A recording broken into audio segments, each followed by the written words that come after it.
My name is Winnie Ngwenya. I'm Honorable Ngwenya from NSOP, House Chairperson of International Relations and Members' Interests. We are here to oversee the delivery of our community, and we have a program of visiting the places that we have visited. Challenges that we're facing are still there, but there are progress working that we found that have started already. Progress is noticeable. One can say that a lot of ground has been covered since the last time that one was here, which is about plus minus say 2 years ago. So there is progress. We're getting there. There are various issues that have been raised by the union, South African Municipal Workers Union, the youth, and some members of the community. These issues will be forwarded to the various endpoints, places where they are targeted, and that includes the NCOP itself, the Ministry of Water and Sanitation, the MEC responsible for water and sanitation. The problem has gotten too big, and so of course all three spheres of government, national, provincial and local government, need to work together. And that is specifically part of the questioning that I followed, because there are various parts of that sewer system that different people need to handle.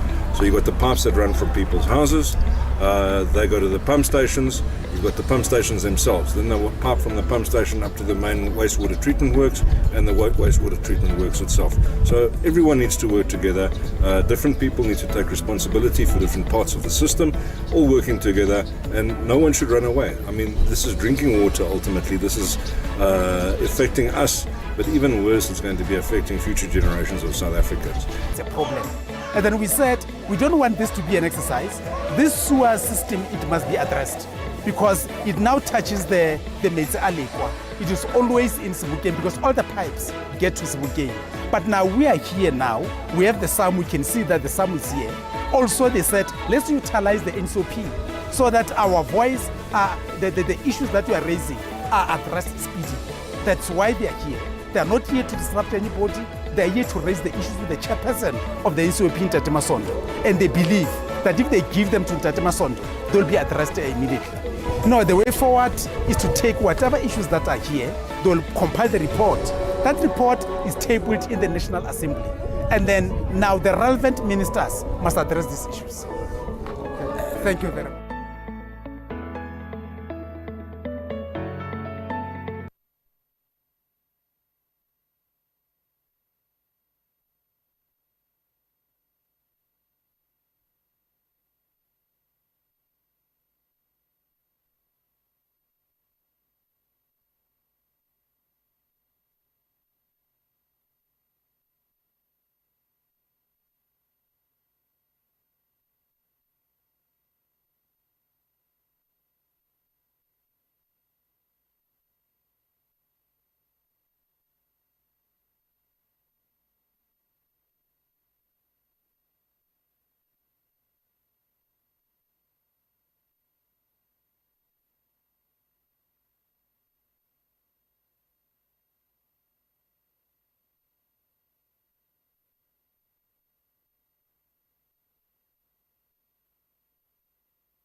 My name is Sizakele Nkosi Malobane. I'm the chair of chairs in the Gauteng legislature. Today we are in Sidibeng on our program of war against petitions. We are here to engage with the petitioners who have actually submitted their complaints through our petitions committee on service delivery issues. Some of the issues that are raised are issues that ranges from education, health, and as well as housing. We intend to try and deal with most of the petitions today and tomorrow with the hope that by the time we leave this area, some of those petitions will actually having been resolved. The reason why we came here for oversight visit was to come and assess the work done in the area in terms of the investment that national, province and local government have made. Over and above what I've just said, I must say that the place, we are happy with the outcome of the intervention that national, province and local government have made here, but also we are aware that there's a lot that needs to be done. Although there are challenges with the road infrastructure development, we are happy and we seem to be winning the war against potholes in this area. My name is Theo Munchusi. I'm currently assistant manager of the wastewater treatment works in Mfuleni. What happens here is what we are treating sewage from different locations. To ensure that this plant is running effectively and efficiently, we are running in three shifts pattern. We have our maintenance site on site of both electrical and mechanical to ensure in case of any equipment failures that are on site. I want to emphasize to the location that they must not put foreign materials into our sewer network, which will cause them spillages and blockages. Moving forward, we are going to partner with Rainwater to ensure that our works are running effectively and efficiently. Not only this one, but also the other two. Out of the investigation we have done is that this place must also be declared a national key point in order for it to benefit from an upgraded security program, also to get other law enforcement agencies involved in protecting the area. I submitted the petition yaka entire community actually whereby the tletlebo tsa rona di utlwe ke legislature mo re thusitseng go tlo bua di tletlebo tsa rona tse re lang ka tsona bana re thole di service delivery.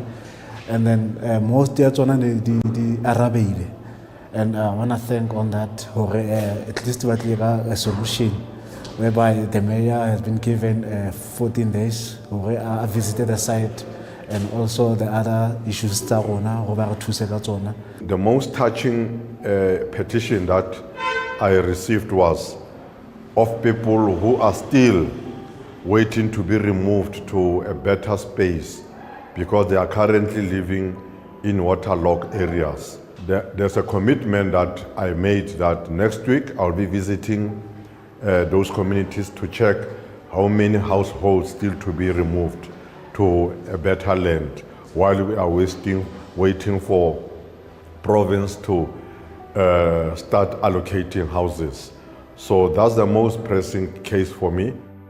Yeah, I feel like my petition was received positively because it has been responded from legislature and they have escalated it to the relevant department such as women settlement, social workers and our local Mfuleni municipality. So in that way I would like to say people have received their title deeds and now they are promising to help me with their outstanding petition. What is critical at the moment is that young people now from 18 years can now go for vaccination. And I'm appealing that every young person in this municipality, because Mfuleni has now been declared to be the epicenter. Therefore, I'm appealing to everyone to please go out and vaccinate. The other issue that we want to request our young people to do is please register to vote. Voting is your right. You have a right to choose who is supposed to manage your life, who's supposed to govern you. So young people, come out, register, and on the day of voting, come out in big numbers and vote and choose the government you want to govern.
My name is Winnie Ngwenya. I'm Honorable Ngwenya from NSOP, House Chairperson of International Relations and Members' Interests.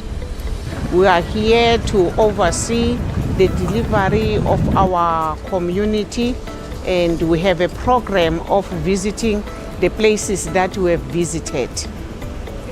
Challenges that we're facing are still there, but there are progress working that we found that have started already. Progress is noticeable.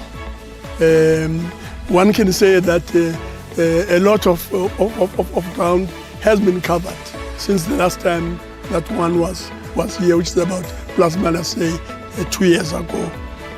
So there is progress. We're getting there. There are various issues that have been raised by the union, South African Municipal Workers Union, the youth, and some members of the community. These issues will be forwarded to the various endpoints, places where they are targeted, and that includes the NCOP itself, the Ministry of Water and Sanitation, the MEC responsible for water and sanitation. The problem has gotten too big, and so of course all three spheres of government, national, provincial and local government, need to work together, and that is specifically part of the questioning that I followed, because there are various parts of that sewer system that different people need to handle. So you've got the pipes that run from people's houses, they go to the pump stations, you've got the pump stations themselves, then the pipe from the pump station up to the main wastewater treatment works and the wastewater treatment works itself. So everyone needs to work together, different people need to take responsibility for different parts of the system, all working together, and no one should run away. I mean, this is drinking water ultimately, this is affecting us, but even worse, it's going to be affecting future generations of South Africans. It's a problem. And then we said, we don't want this to be an exercise. This sewer system, it must be addressed, because it now touches the Metse Alekwa. It is always in Sebokeng, because all the pipes get to Sebokeng. But now we are here now, we have the SAM, we can see that the SAM is here. Also they said, let's utilize the NSOP so that our voice, the issues that we are raising are addressed speedily. That's why they are here. They are not here to disrupt anybody. They are here to raise the issues with the chairperson of the NCOP in Ntate Masondo. And they believe that if they give them to Ntate Masondo, they'll be addressed immediately. No, the way forward is to take whatever issues that are here, they'll compile the report. That report is tabled in the National Assembly. And then now the relevant ministers must address these issues. Thank you very much.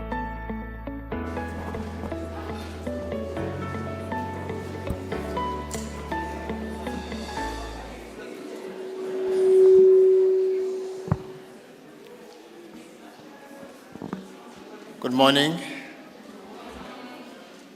Good morning. I know you can do better than that. Good morning. Good morning. How are you this morning? Okay.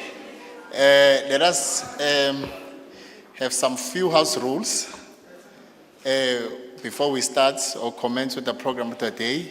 My name is Dumsane Mtungwa. I am from the Gauteng Provincial Legislature, and I'm going to be the program director for the first session of the program, and then I will hand over to Ntate Soli Mohlala, who is going to be the chairperson as well of the debate. Before or without any further ado, I will request that every one of us to stand up such that you are able to sing the country's national anthem as well as to recite the preamble of the South African Constitution. May you please stand up.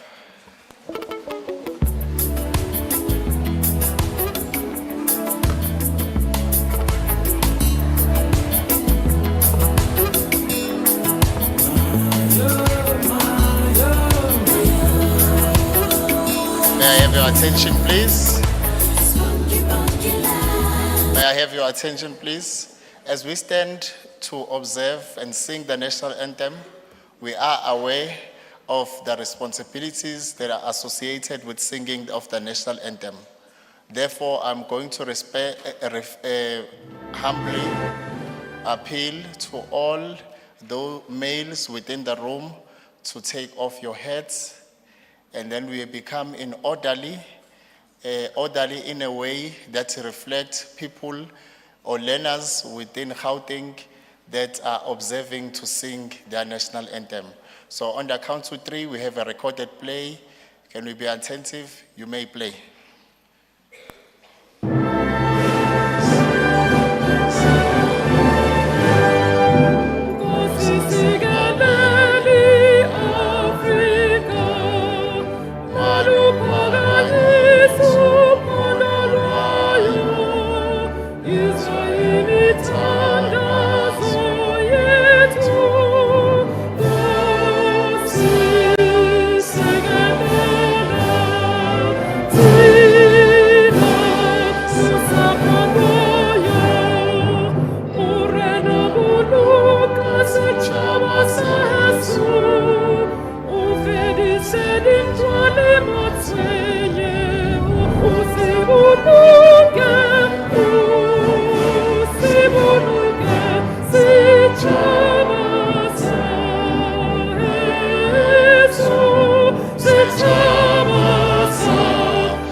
Let us recite the preamble of the South African Constitution, and you will be at a position to follow to what I have just said.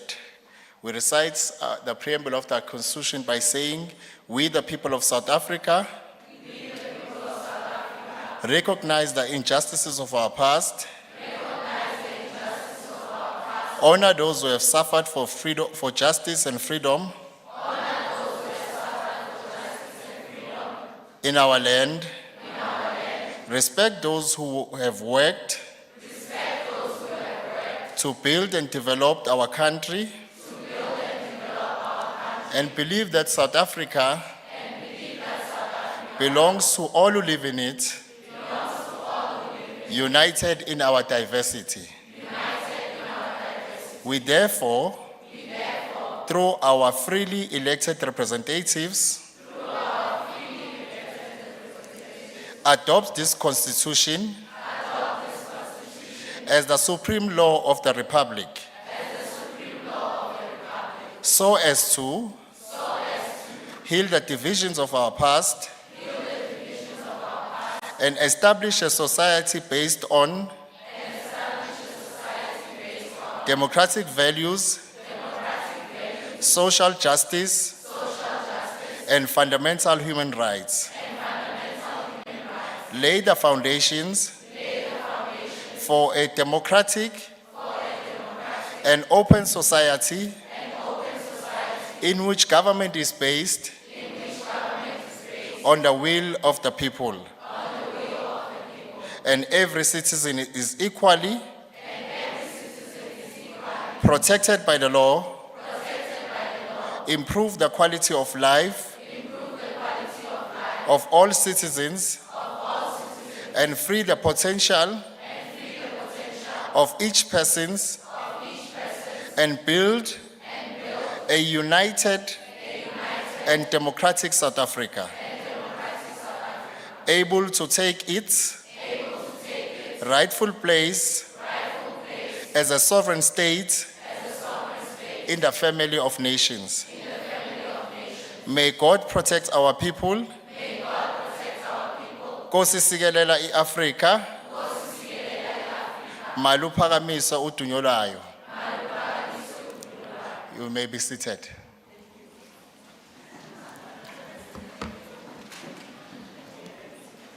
Thank you very much.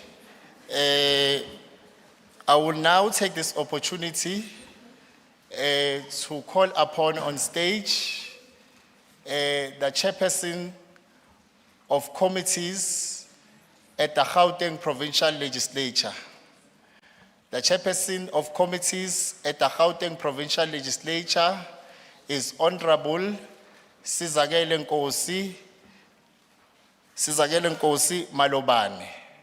She is the chairperson of the committees at the Gauteng Provincial Legislature, one of the elected representatives that you have just mentioned in reciting of the preamble of the Constitution of South Africa. I'm calling upon the chairperson, Honorable Sizakele, to deliver a purpose and objective as to why are we here today. Over to you, Chair of Chairs. Thank you very much, Program Director.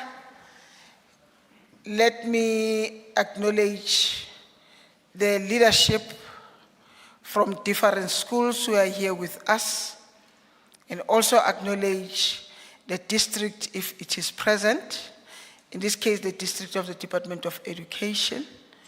Let me also acknowledge the team from the Gauteng Legislature who are working hard towards making sure that this program becomes a success. I'm sure when the topic or topics were introduced to you, you were informed why we are doing this program.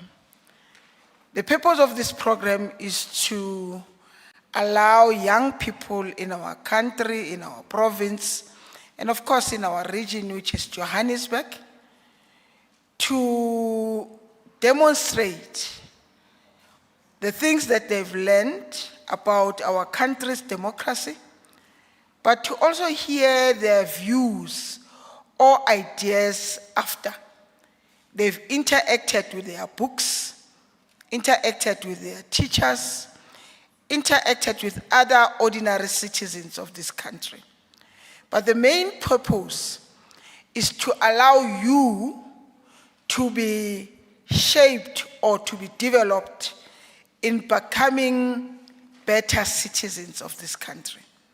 But we also want you to understand what democracy is, but also, whilst you understand what democracy is, and you also understand your rights, we also want you to be taught to be responsible. Because having rights and no responsibility, it's useless.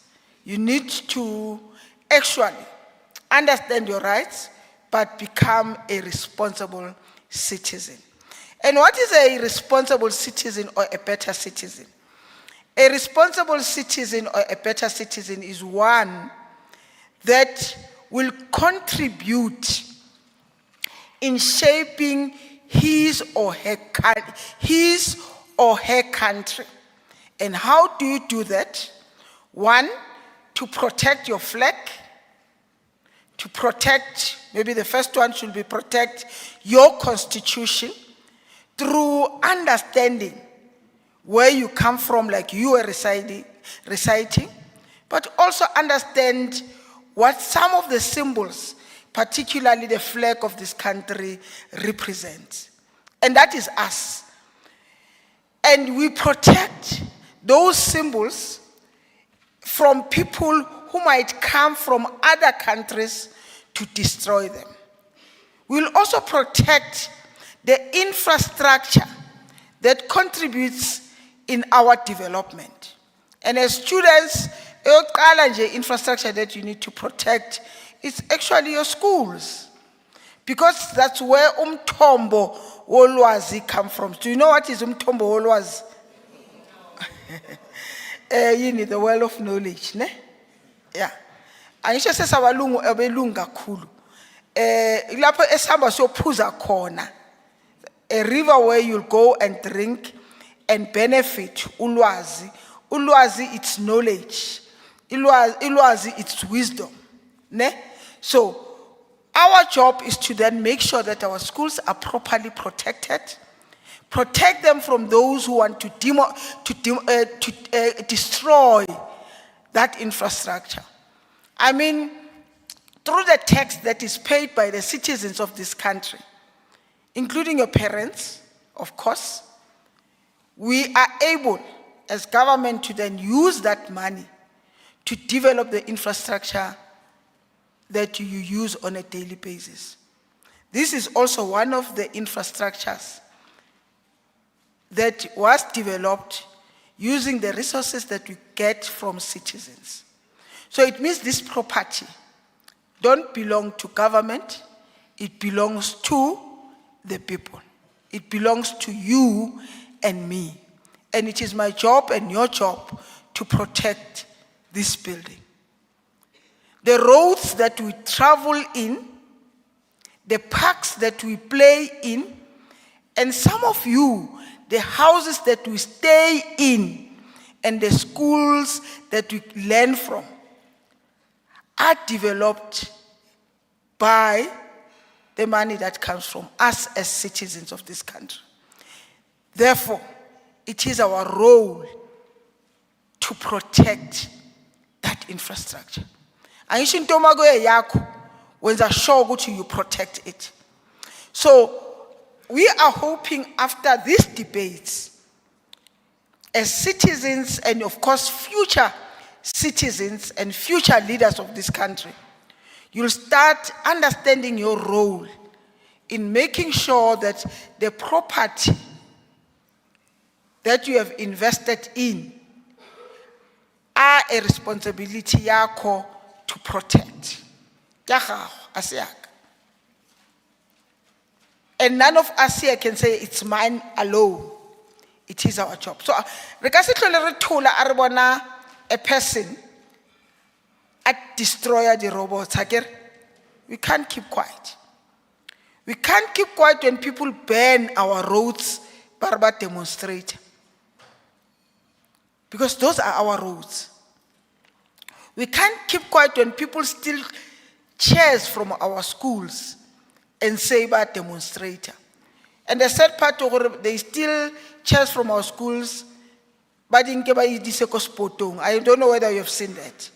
I didn't get this taverning. And it's your property. So it's our job to protect them. And lastly, what is the purpose of this event? Is to then allow our young people to demonstrate the understanding of what they've learned. You know, usually, how some of us, they read, but they don't comprehend. And you know what it means? Comprehend is selling unnecessary. Comprehension is about understanding what you have read. And you need to then demonstrate your understanding of what you have learned through these debates. Akere bana ba ka? And you come up with ideas and say, "Na ke nagana gore buka ya semang mang e re." So you interpret it. It's like a Bible.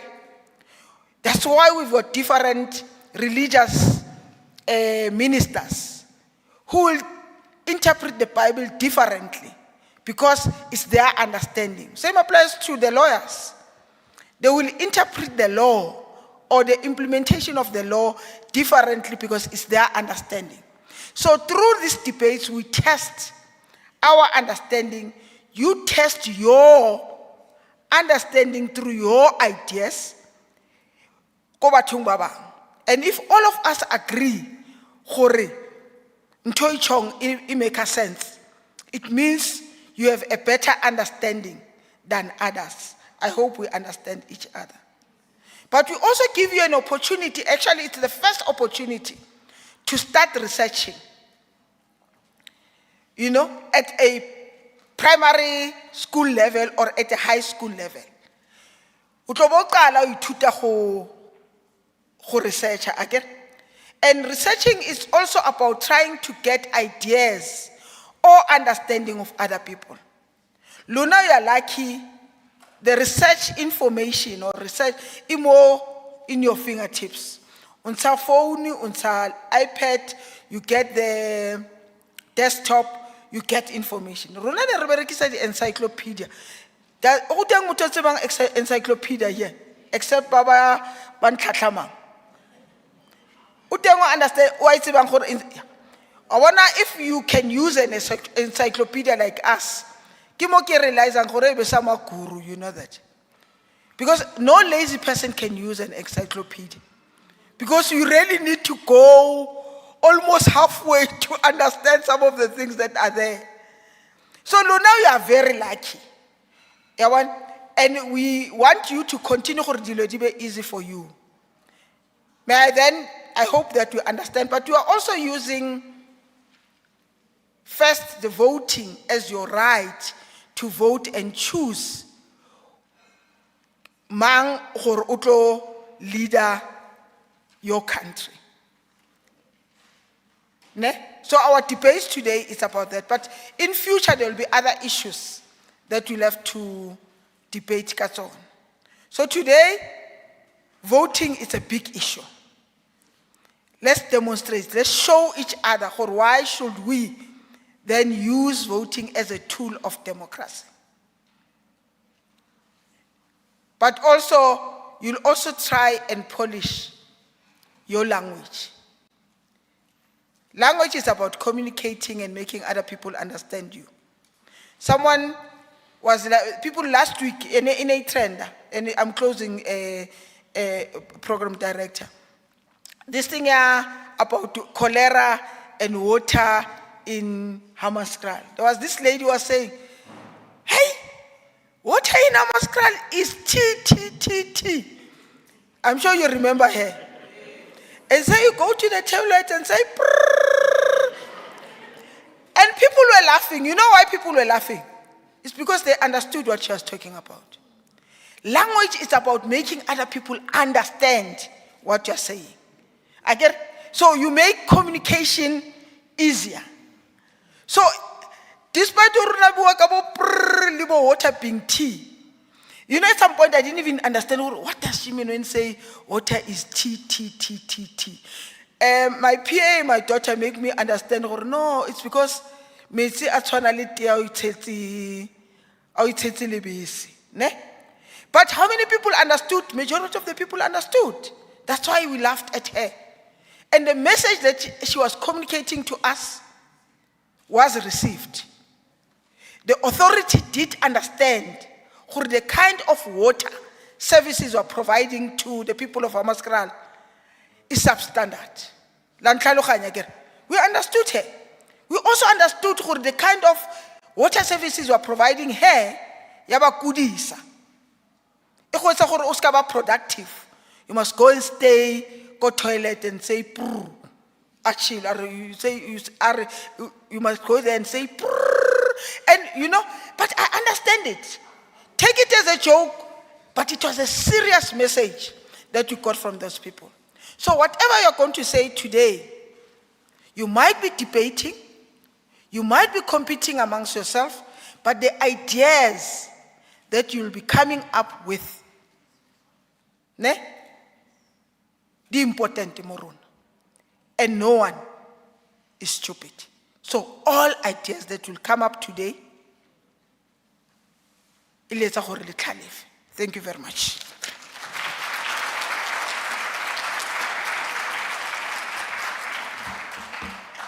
Okay, when we are at the legislature and when we clap hands for a presiding officer, we stand up and we clap hands. May we stand up and clap hands?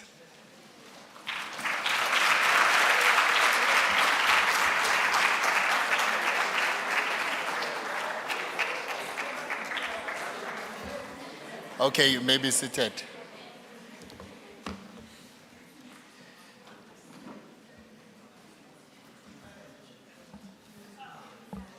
Thank you very much, Chair of Chairs. We move on to the next item on the program, which is an address by or from the Independent Electoral Commission, and we have which is represented by Ms. Gertrude Raduva from the Independent Electoral Commission. May we give her a round of applause?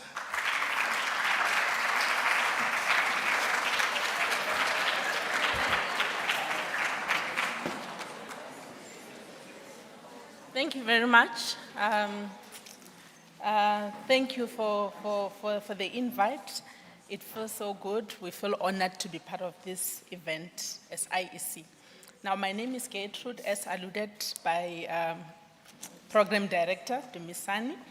I think it will be important that in this presentation, the first thing that I do, I touch on the establishment of the IEC as an organization, where IEC comes from. Ms. Zakele spoke about the Constitution, which is where the IEC was established. So it was established in terms of Chapter 9 of the Constitution, which is obviously the supreme law in the country. So as a country, we are guided by a set of rules, the laws, and everything comes from the Constitution. That's how, as a country, we are governed. And of course, IEC in Chapter 9, it is stipulated that we are supposed to run elections as an organization. We are one of the institutions that are there to strengthen democracy in our country.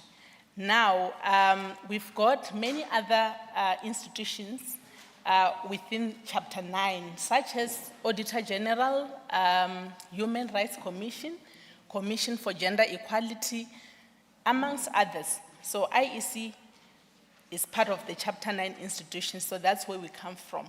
So now what happens is that within Chapter 9 of the Constitution, which is the highest law, or before I actually take you through the mandates of the IEC, it is important maybe to remember that the Constitution should be known as the shelter for all of us as citizens of the country. We are under the umbrella or the shelter. I always give an example of a house, that the Constitution for me looks like a house where each and every person or member of the family is catered for. That's where they get their comfort, that's where they get to relax. After work, after school, you go home, and that's where your shelter is. So now what happens is that in a house or at home, you do a lot of things. For instance, you go and rest in the bedroom when you are tired. You go to the kitchen and get food. You go to the bathroom and bath and do other things that are done there. And obviously, you would feel offended if you find someone eating in the bathroom. Is that not so? Yes.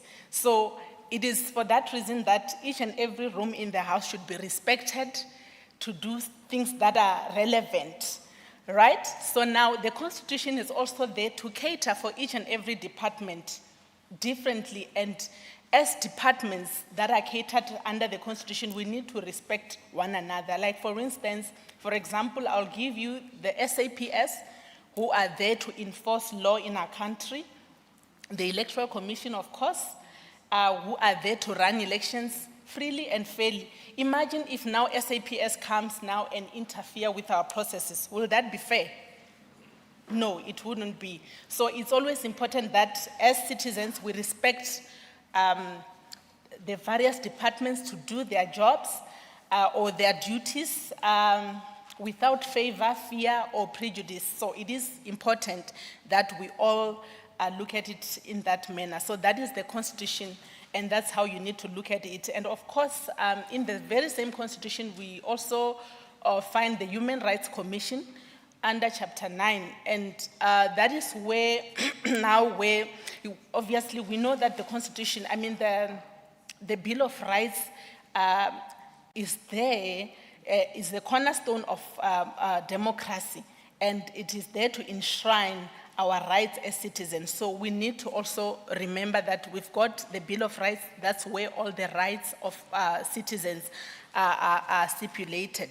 Now, the mandates of the IEC, ladies and gentlemen, is to manage elections. And elections, I mean generally all types of elections, be it the national, the provincial, or local government elections, by-elections, any type of elections. We also do outside body elections, meaning we can be invited from by institutions where we go in independently and run elections, governing bodies and so forth. Another mandate from the Electoral Commission is to ensure that the elections that we run are free and fair. We ensure that those elections are run as freely and fairly as possible. And the last mandate will be to declare the results of such elections within a prescribed period. And according to the Constitution, they gave us 7 days to deliver such elections, which we normally do within 3 days, because we are very good when it comes to that, and we are trusted, and we've got a record of that as an organization. So we've got many other duties apart from the mandates that we have from the Constitution. As an organization, we've got many duties that we perform. For instance, we compile and maintain the National Common Voters Roll, which is the register of all registered voters. We do know that voting is one of our constitutional rights. However, you don't just go out there and vote. There are certain requirements in place, and I'll take you through the requirements of voter registration in the next slide. Another function of IEC as an organization, we compile and maintain a register of all political parties, which means all the parties that are interested in contesting elections, we compile we are responsible for that as well. And we also undertake and promote research in electoral matters. So anything that has to do with elections, where we see that there's a need, we do research and ensure that there are amendments where necessary. We also do we promote voter registration. For instance, one of the challenges that we have in the country is that the youth of today are not really showing interest when it comes to participation in electoral activities. They don't register, they don't go to polls and cast their vote. So we do promote voter education. We try by all means. As a result, IEC has engaged with the Department of Education in a program that we conduct every year during the democracy, the Freedom Month, which is April. So during that week where we get the Freedom Day, the 27th of April, in the week, we become very active. We go to schools, we engage learners, we do voter registration, we communicate prior, and then we get learners to bring their IDs as part of the legal requirements for registration and engage learners to register as voters. So we do all those activities as part of, encouragement to learners. Yeah, so I think I've covered all the functions of the IEC, or many of the functions. And of course, as an organization, it is important that we operate within certain values, and I'll take you through that.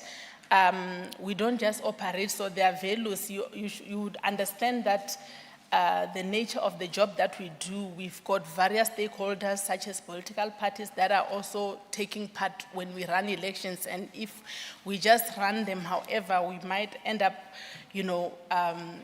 compromising the credibility of our elections. So we do say we subscribe to certain values. The first one being impartiality, which means to act free of any of favor. We don't take any side, we are not biased. We ensure that we respect everyone, we treat everyone equally as an organization. The next value is integrity, which talks to the the quality of being honest and having strong moral principles as an organization. And the next value is accountability, which talks to taking responsibility of your actions or every decision that you take. Obviously, you need to be in a position to take responsibility for it. Like, for instance, you don't just do things within the commission. It has to be substantiated by some sort of a regulation or a law in place. The next value is transparency, which talks to inviting trust by revealing, obviously, that one has nothing to hide. So you need to ensure that whatever processes that you do as an organization, we ensure that we are as open, as transparent as possible so that people don't get to question what we are doing. And the last responsibility the last value as an organization is responsiveness, which talks to addressing the need whenever there are queries, whenever somebody is in need of something or they need clarity on something, you respond as quick and as efficient as possible. So those are the values that as an organization we operate within. Another issue, like I've just touched on the youth being not interested in voter participation, the activities that we run. So I just checked on the statistics. Currently, as far as between the ages of 18 and 39, we've got a total of 824 registered voters within that age group. And when you look at that, between the ages of 18 and 19, only a total of 5,116 voters. I'm talking now Johannesburg, the city of Johannesburg. Those are the only registered voters, which is very concerning as far as IEC is concerned. You need, as youth of today, to take it upon yourselves to participate in electoral democracy by going out there, exercising your right of voting. You can't just sit out there and complain and say, "Ay, kuyafana, there won't be any change, we've done this before, no change." Sitting as well or staying out or not being involved doesn't change anything either. I think the right thing to do would be to go out there and do it differently then. That way it will be responsible. I do also encourage you guys to go on the IEC website and check the figures where you get the different stats as far as voter registration and voter turnout in the previous years is concerned. And that's where you get the breakdown of everything there. So I think it will be important for me to touch on voter registration, that the Constitution then enshrines the rights to vote to all adult citizens. On the other hand, the Electoral Commission Act enjoins to the Chief Electoral Officer to compile and maintain National Common Voters Roll. And I've also touched on the National Common Voters Roll, which is the way in which IEC engage, or receive applications from the citizens to apply in the to the IEC to be included on the voters roll. A voters roll is a register of all eligible voters that are included there that will then go and vote. So it is linked, it is live and is linked to the Department of Home Affairs. So whenever a person applies for registration, the system will capture the information and then it will then be transmitted to the system of Home Affairs, where we will get verification, and then it comes back and you get your approval. Like for instance, there are certain requirements. It cannot be anyone who then qualifies to register as a voter, and I'll take you through that just now. Am I running out of time? Oh, okay. Okay, let me run fast and then just take the learners through the voter registration requirements. Okay, in order for a person to register, you need to be, of course, a South African citizen, guys. You need to be from the age of 16 and above. However, you only qualify to vote from the age of 18, right? You also need to be in possession of the following documents. It has to be the temporary ID certificate, the green barcoded ID, or a smart card. So, I mean, yes. So those are the three documents: ID, green barcoded, smart card, and temporary ID certificate, which is valid. So those are the requirements, the required document. You need to do it in person, and yeah. The IEC is open for registration continuously through our offices that are all over the place nationwide. Like for instance, I'm based in the one in Sandton. So yeah, you can make an appointment and come through, or you can do it online now. There are many platforms in which one can do that. You can actually wait for the voter registration weekend. We're gonna have one in 18 and 19 November this year, where you can actually get an opportunity to do that. I think, yeah, I've covered a lot. I think I'm running out of time. I've got so much to talk about, but I think what is important is just to highlight that, guys, before you go and vote, you need to have registered, and you qualify by having to meet certain requirements, which I've just alluded to. And yeah, go out there and exercise your right. It's your constitutional right.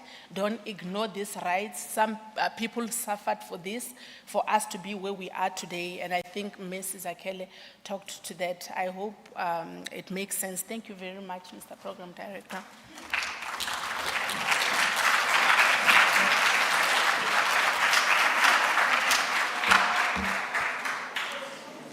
Thank you very much, Ms. Reduva. And Chair of Chairs, they are fast learners. Yeah, they are fast learners. Thank you very much once more. And we have an announcement, educators, that you will funnel down to the team.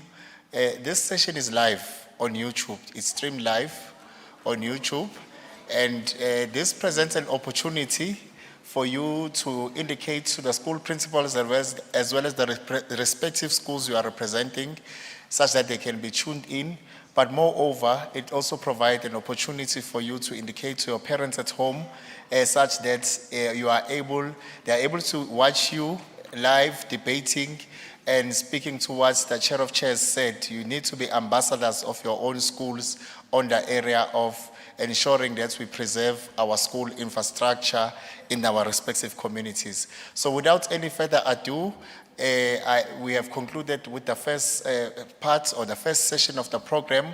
I am now going to be introducing to come on stage the chairperson of the debate, who is going to be the chairperson overseeing the debate, in Tateso Soli Mohlala. May you please come to the stage and we give him a warm round of applause.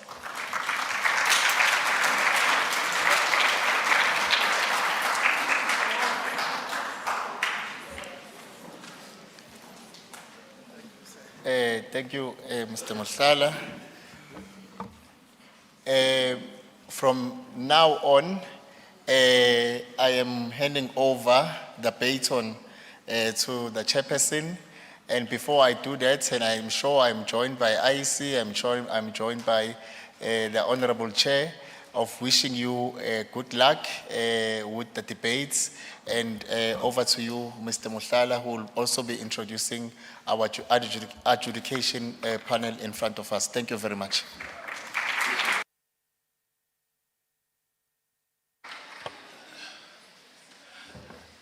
Thank you very much, Mr. Mtungwa.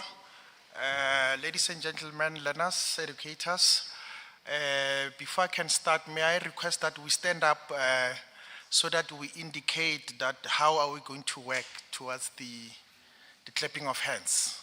Can we stand up, learners? We are going to clap hands at the end of the session, not between the debaters. Ne? It's very clear. So we are going to say, follow.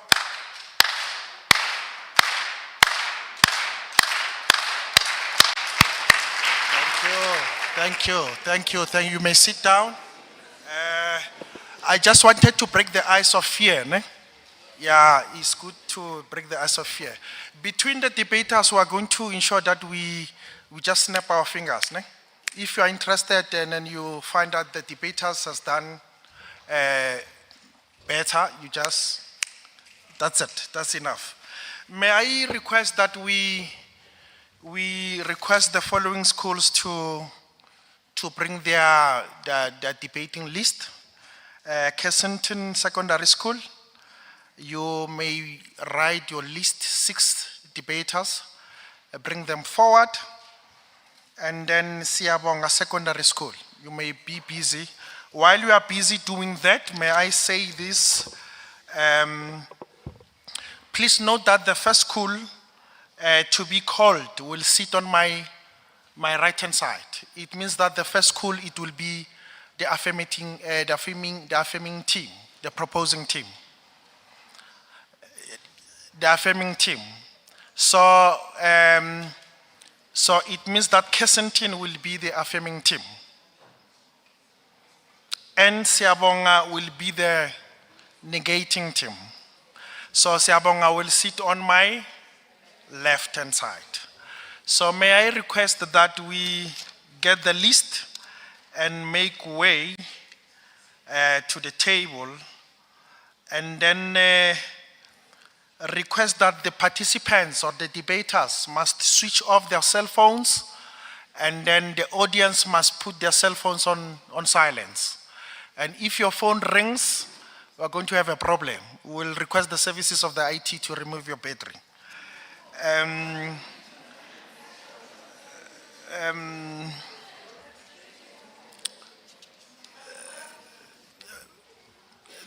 You must write the 6 learners. Can I have the list of 6 learners that are going to debate? Meanwhile, may I request that we give the opportunity for the adjudicators to introduce themselves, again to speak on the rules of the debate, because I don't want the similar situation to happen. What happened in Ekurhuleni and in Tshwane must not repeat itself here. So may I give it to the adjudicators? Over to you.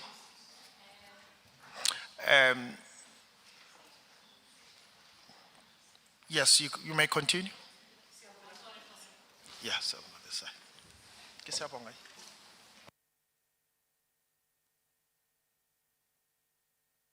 Mic is not working. Can you assist us with the roving mic?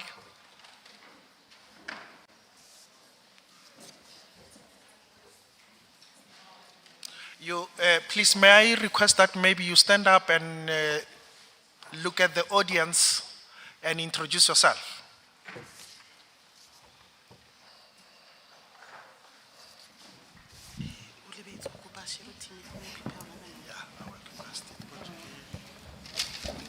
Okay, thank you, Soli. My name is Asanele Kwebani. I am the researcher at the Gauteng Provincial Legislature. I work for the committee that deals with human settlement in the province. Thank you.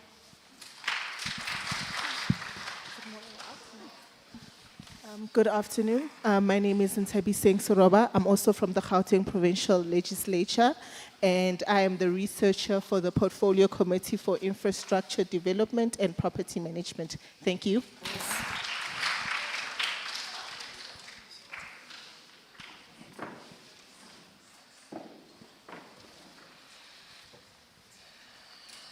Good morning.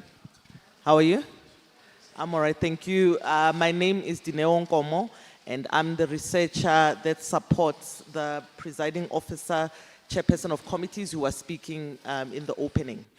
At this moment, I'll also take an opportunity just to explain to you how we adjudicate. Ne? I know the nerves are very high, especially for those who are starting off. But you'll be fine. You'll be fine. We trust you, ne? You put in all this work, you will do well. All right. So basically, the rubric or the table that we use to score your debates looks at the following. Content, number one. Already the presiding officer mentioned it. The research that you did, the references you're going to make, the relevant examples you're going to make in our country or your local area. That's very important. Content, né? We want information, right? And then the second part is strategy. Strategy is very simple. Your intro, the body, and then the conclusion. And everything has to flow, I get. So you can't be talking one thing and then it's mixing with something else and it doesn't seem as though you know what you're talking about. I get, that's strategy, right? And then the last one is style. I mean, you can hear me, I have a big voice, I can be very flamboyant, you know, I'm very loud, but we don't look at things like accent, you know, instead of saying Marx, you say Mac, we don't look at those things. It's about being audible, being able to engage with your audience as you're talking, and also getting a sense that you are able to interact with some of the points that other members of your team or the opposition are listing. That makes sense, ne? But content and strategy weighs the most, right? And style weighs the least, okay? And it's basically, we mark each learner, okay? So each of you are very important to your team, right? So we mark each learner, which is a subtotal towards the total of your school. I get, make sense? So if the affirming is debating, we'll look at learner number one, listen to her based on those three categories. Then we score your subtotal, right? Then the second learner, and so on and so forth. At the end, we collate as the adjudicators to give the total that I, as Dino, have given for the school, and then Tabisen does the same, as well as Asanele. So the scoring is based on the weights that we put on the rubric. Make sense? All right. And then this, another thing I want to mention, so we're scoring per round of the debates, right? So quarterfinals, semifinals, and finals. And then out of those, after our caucus, you know, I will give the top 4 learners in the debates. Tabisen does the same. So the ones who go to the semifinals and the finals, it would be based on the total scores, okay?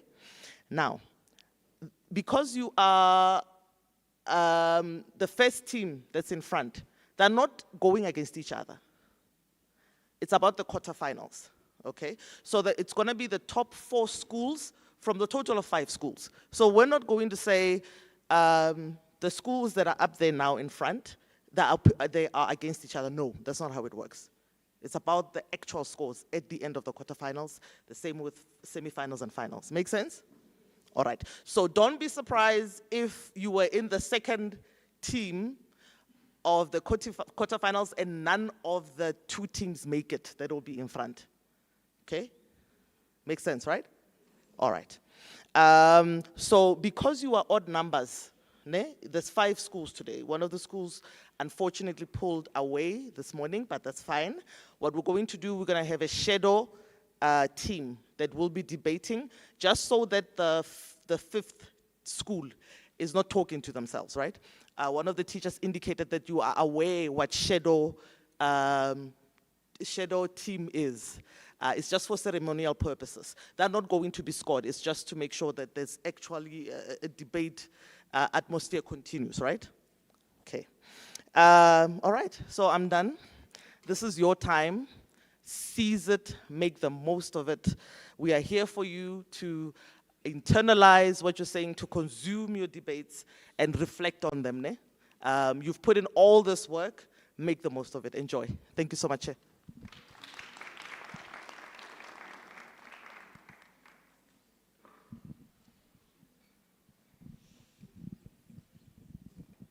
Good morning. Good morning, Chair. Good morning, colleagues, teachers, and the pupils. Is the mic on? Right, thank you. I will be the timekeeper. My name is Tyron Bartlett. I will be the timekeeper.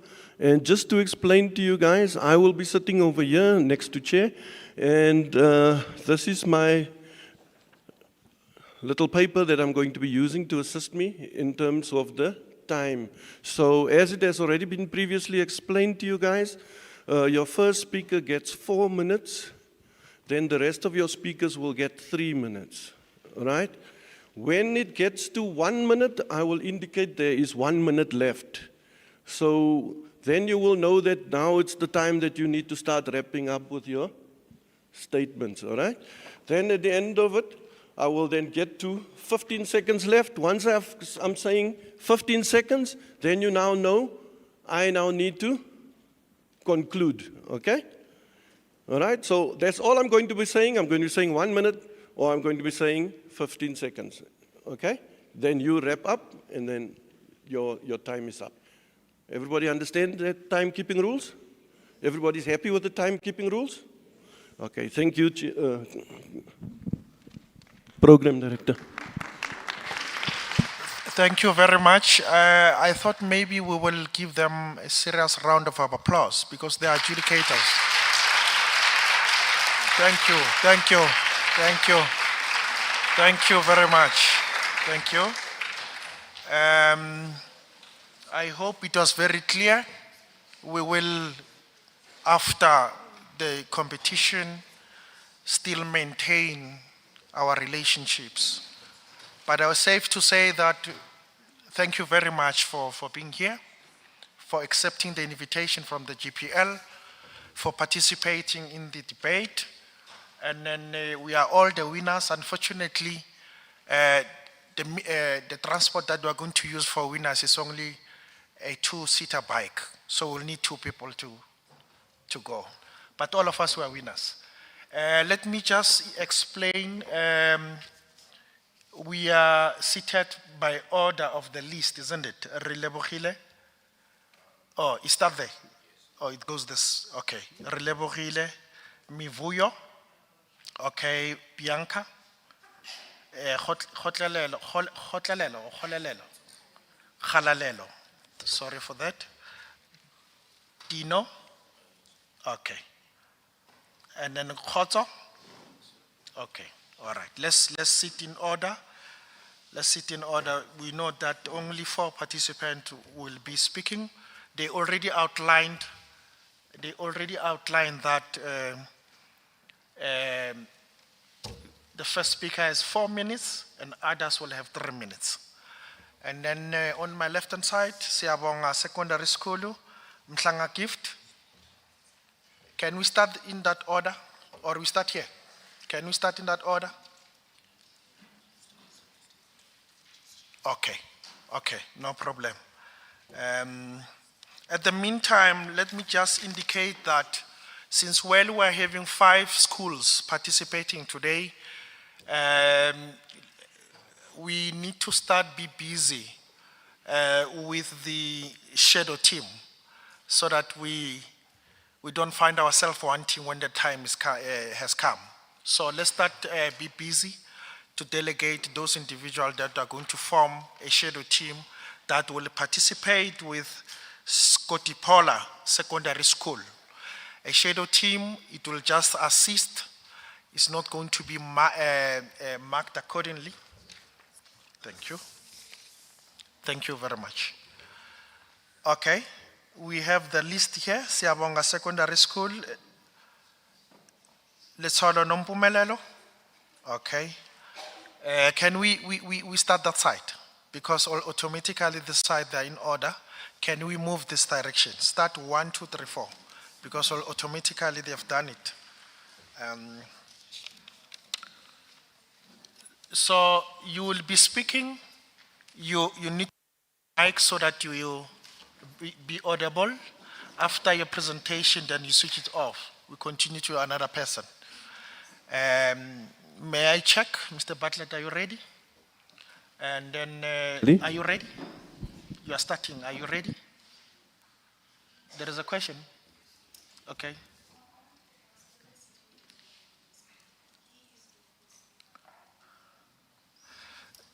I just want to check.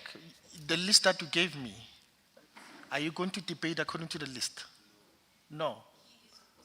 No. I need the list. You need to put the list according to how you're going to debate. And then for this session, we're going to, for the first topic, youth voter apathy is due to their disinterest in politics. Can we give me the list according to the way you are going to debate? Who's the first speaker? The second speaker? You. The third speaker? The fourth? The fourth must go to the fourth place. For the topic, voter apathy. Rebutting. Yes. Okay, thank you. All right. Are you fine? Are you ready? Are you ready? Yeah, you can press the mic. Over to you, Mr. Bartlett. Are you ready? Ready? Okay. You can start now. Good afternoon. I am Rilebge Maitufi. I am the first speaker on the proposition for Kensington Secondary School. But firstly, I'd like to define what is youth voter apathy. Now, this is the disinterest in votership by the youth in civil society. This is the disinterest in votership by the youth in civil society. And yes, it is due to their disinterest in politics. Yes, youth voter apathy is due to their disinterest in politics. Firstly, the South African youth, a population of 20.6 million, 35% of the population. Surely, the low youth votership turn could not have a significant impact on the polls when the elderly or majority population outnumber us. In addition, how could we have interest in politics or voting when there is a lack of accountability amongst politicians self and political parties as a whole? Ladies and gentlemen, we have to note that our political landscape is known to be very scandalous, with numerous reports that have even been published by Chapter 9 institutions such as the Office of the Public Protector that has filed a report against the Zuma presidency for inappropriate security expenditure on his Nkandla homestead at a value of 200 million rand, with economic impact on poverty reductions. And ladies and gentlemen, as I stated, and more with the Commission of State Capture that had been led by our Honorable His Justice himself, Chief Justice Raymond Zondo. And how could the youth have hope for change with corrupt public entities and a questionable judiciary? Furthermore, that disinterest is a result of that distrust in the electoral political processes because of corruption in government structures. With spoiled ballot papers within the Independent Electoral Commission, a Chapter 9 institution, and ongoing corruption. The government structures, the growing negative perception regarding the lack of service delivery, the failure to deliver convenient services to date. Public schools in the Limpopo and the Eastern Cape province, the rural areas, still use the long drop toilet system.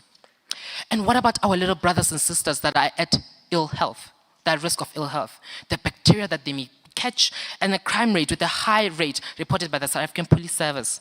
Dockets go missing, cases fly, they disappear, and corrupt authorities whose integrity is very questionable. The youth unemployment rate stands at 34.5%. This has been reported by Stats SA. Therefore, one has to say it is absurd to argue that their voting shapes how their taxes are spent, while a large number of the youth are unemployed and are likely to depend on presidential youth program, such as the assistant educator program across public schools across the country. And the presidential program of assistant educators across the country in all public schools. In addition, young people are not effectively represented or candidate lists. The youth lacks leaders or political representatives that resonate with them. And one thing we lack hope for change. Politicians who constantly promise, but nothing is done. Unemployment, crime, and all of that. And how are they to defend themselves? With no support, not even a simple support from the social agency, even a simple SASSA grant. And that is the end of my argument. I thank you.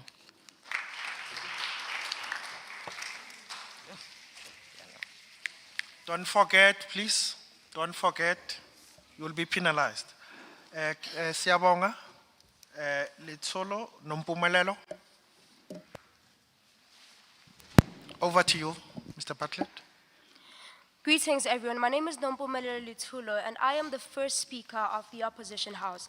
This house believes that youth voters' apathy is not due to their disinterest in politics. Rather, youth voters' apathy is due to trust deficit and not disinterest. I'd like to firstly define what politics is. Many of us would think politics is the government, maybe, or politics is the laws, texts, men in suits discussing laws. But not really. Simply politics, it's more than just that. It's about what's happening in our country, in our society, in our neighborhoods. Kamakhelwane. Politics is the people. And so if you think the youth are not interested in our country, in our society, in our affairs, in the people, then my dear, you haven't met the youth of this generation. You haven't met the youth of South Africa. Stats show that 60% of the youth engage in some form of non-voting behavior that has to do with politics. So youth are very much interested in politics, but they are rather not interested in voting as an activity. Voting isn't a particularly engaging form of participation. How exciting is it, really, to tick off a ballot and fold it up and put it in a box? I could think of more things I'd rather be doing. But honestly, youth are more interested in politics. Youth have been involved in politics. We need to engage the youth, make voting interesting, make it appeal to the youth. That's the whole idea. So we are not saying that youth are not interested in politics. They are very much interested in politics. We have seen over the years youths being involved in boycotts. Youth have shown interest in politics. Youth just particularly like things that are interesting, rather. And so if we appeal to the youth, thank you. If we appeal to the youth and make voting more interesting, make voting appeal to them, then we can have more voting turnout. The lady just now told us that the IEC have noticed that youth are not engaging in registering and voting. And I'm really glad that she said they are not interested in voting and registering. But it has nothing to really do with them not being interested in politics. That should be the question. Why aren't they interested in voting? What is the problem about registering? What is it about voting? And my second speaker will be telling you about youth not trusting the political system due to empty promises by the political system, the corruption in the political system. But we, as the opposition side, stand firmly on saying that youth voter apathy is not due to their disinterest in politics, but rather due to trust deficit. Therefore, standing here today, we're not just going to offer you problems, identify problems, that it's this and this and that. No, but we are coming up with solutions. How can we make you to be interested in voting? That is why my second speaker will also come with ideas that will appeal to the youth, that will make the youth vote. Yes, I thank you. And I'd like to remind you again that this house strongly believes that youth apathy, youth voters' apathy, is not due to their disinterest in politics. Rather, it's due to the trust deficit. I thank you.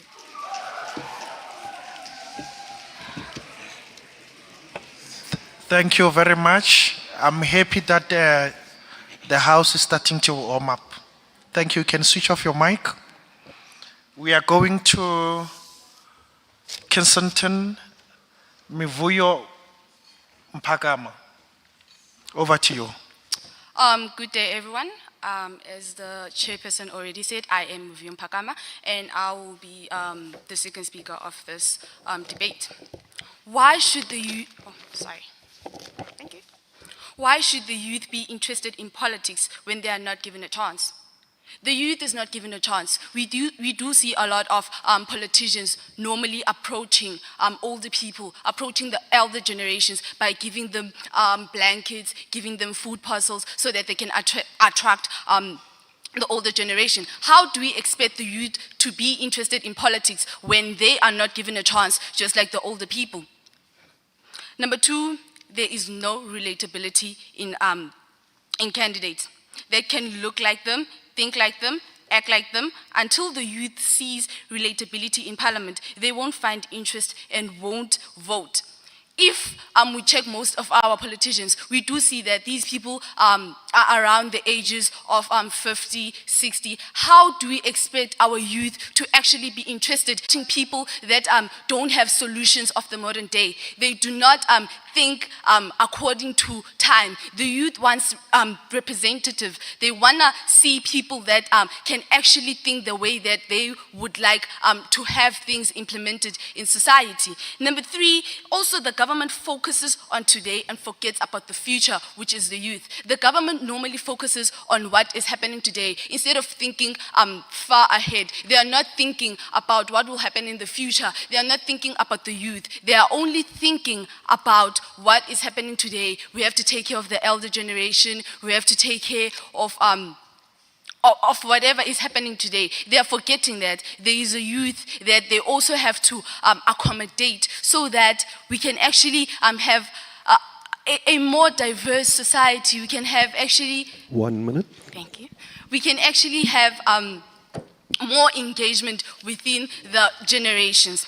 In conclusion, I personally believe that youth voter turnout will not increase until the government takes in consideration the problems the youth are facing and change their policies to accommodate every generation. Just as I've said, the youth is an important aspect of society. With them being excluded, we are actually deeming the countless possibilities our nation can achieve. We are actually, sorry, I'm a little bit nervous. We're actually, we're not ready for innovation with them being, not being included. We're actually... 15. Thank you. Okay, let me just conclude. As the Constitution says, united in our diversity, the will of the people. By the youth participating, we follow the Constitution of our country. We are actually engaging in making our society a better place. Thank you. Thank you very much. Over to Mhlanga Gift. Are you ready? Over to you, sir. Good day, ladies and gentlemen. This is Gift Mhlanga, the second speaker of the opposition team. As the first speaker had inclined that this House believes that youth voter apathy is not due to their disinterest in politics, but it's actually due to the distrust in the political system as a whole. We are interested in the political system. The thing is, we just don't trust the political system as a whole. Firstly, the first speaker has already mentioned that the first thing the political system has to be empty promises that are done by political parties. No one doesn't know that ANC, EFF, DA always come to houses when it's time for elections to come and promise people things that they don't have. Actually, it's not things that they don't have. They do have, but they actually using them to win votes to them. As soon as they get the positions that they require, they do not come back to fulfill their promises. Secondly, we can talk about corruption. We do know that corruption in the political system is something that is viral throughout the whole world. No one doesn't know that Zuma has been included in the Gupta Association. That proves that there are so many things that are happening in the political system that make the youth not to trust the political system. You know, with my school, before we came here, we decided to make a survey to check what is it that makes the youth not to be actually interested in the political system. But at the end of the day, we realize that it's not that they're not interested. They are interested. The thing is, they just don't trust the political system as a whole. You know, one of them just talked to me and said, what do you say about load shedding? What happens to the things that we as the youth want to happen but are not implemented in our country? Simply because they think that youth doesn't have to be involved in the political system. Well, we feel that we as the youth, personally, me and my team, are interested in the political system. But the political system has actually failed us so many times to give us reasons not to trust it anymore. I was listening to the proposition side when one of them said that they actually don't trust the political system, and the second one said they are not given a chance. I mean, are they even listening to themselves? You know, I'm sitting here and asking myself, what are they saying? How can you be interested? Thank you. How can you be interested in something that you actually don't trust? You know, she said they are not given a chance to prove. How on earth can you be interested in something that you don't know? You know, I feel like some of the things that you say, you need to listen to them and check them more consistently to say you can't actually be given a chance to do something that you're not interested in. If you guys are saying they are not interested in the political system, why do we have to give them a chance when they are not even interested? I'm the second speaker of the opposition side, Gift Mhlanga, and I thank you for the opportunity. Okay, all right. Okay. Bianca, are you ready? Are you ready? Over to you, Bianca. Mr. Bartlett. Greetings to all. I'm Bianca April, and I'm the third speaker. The Sorry. Can we push forward the mics? All of them. Let's push them forward so that we can be audible.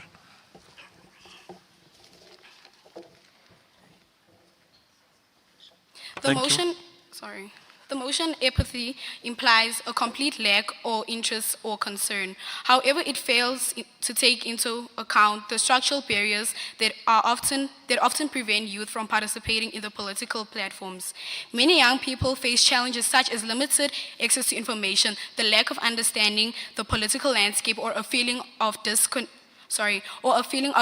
from established political institutions.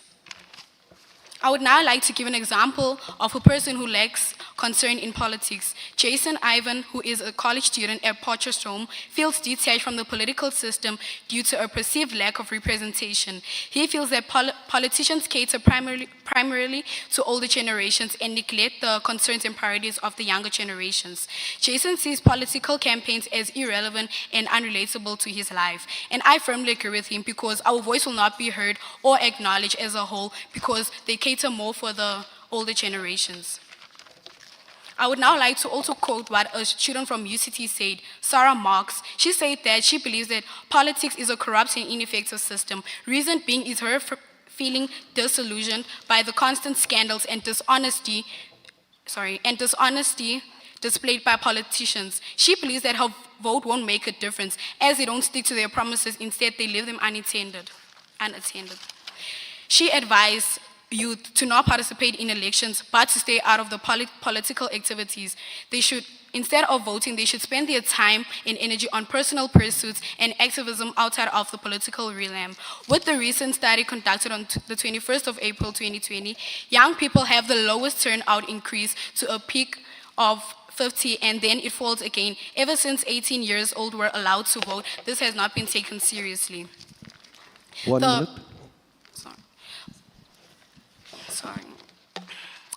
Voting, we know that voting is a fundamental aspect of democracy, and when a significant portion of youth abstains from voting, it weakens the democratic process. In conclusion, youth may feel overwhelmed by the complexities of policy and find it difficult to understand the policy and the long-term implications they have on society. Politicians are disconnected from realities of youth, people, and their concerns. Hence, I say voting won't have a significant impact, and I advise youth not to participate in the political process, referring them to focus on their career and personal life instead. Thank you.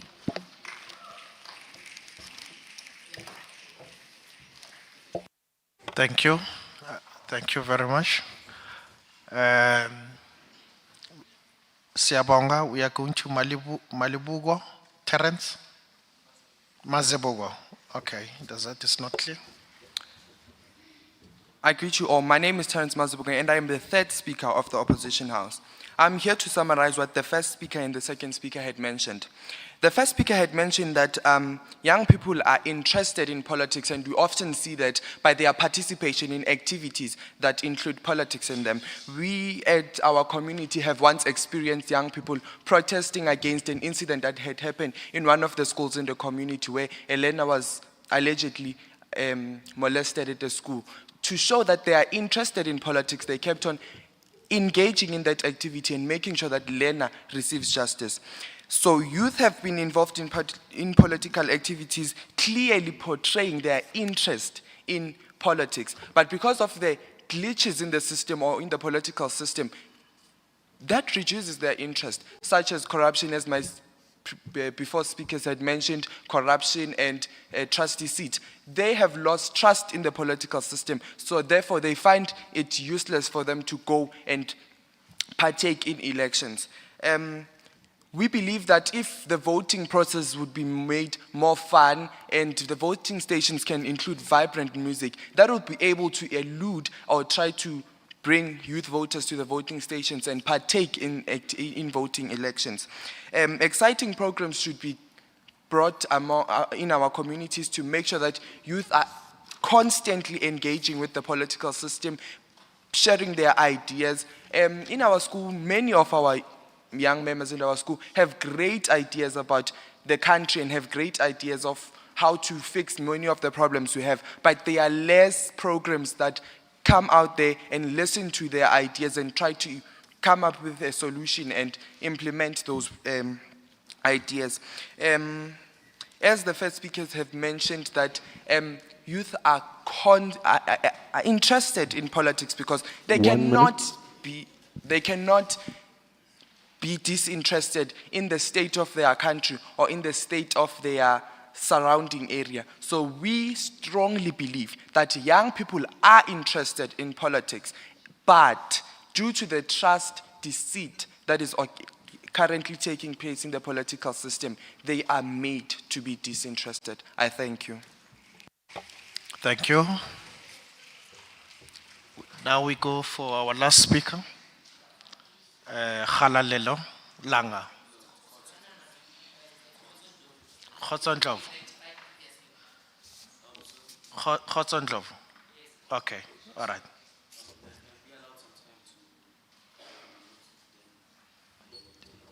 Do what? Yes, you can look at your notes. Over to you. Are you ready? Okay, okay, okay. All right, there is no problem. Let's give them time. There was a bit of more work done, so they deserve time. We really appreciate their participation to our activities. These are contemporary issues. We need to discuss them. Let's allow them time.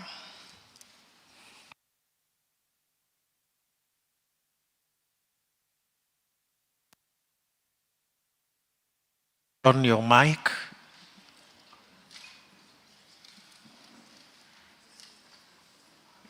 Your time will start now.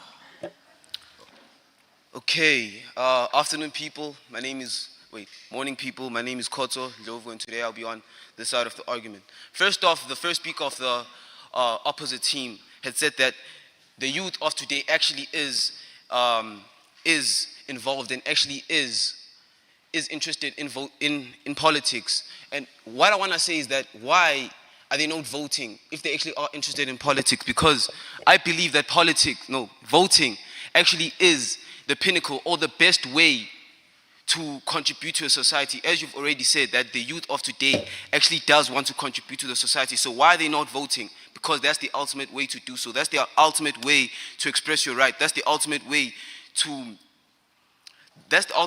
express yourself and actually get help and cry out, because voting influences our lives in every single way, shape and form. Because when we vote, it's not that we're only choosing a leader, we're also choosing a future, if I can say. By us choosing a future, by me saying we're choosing a future, I mean that when we elect or vote for a certain person, we vote for that person because of their interest and how we relate to them. As my speakers already said, that people are not interested in voting, as Mivuyo had said, people are not interested in voting because they're not represented in any way, shape or form. If you go to the parliament and actually watch on TV, you would see that all these people who are seated there and who are actually given a chance to speak are people who are in most cases above the age of 50. I hardly see a person who's 35 and under, which is actually the youth. So how can we say that the youth are actually interested in voting? Are actually interested in politics? Because they're not doing anything when it comes to parliament. Even though politics is a thing outside of parliament, we don't see a lot of youth actually participating in all these things.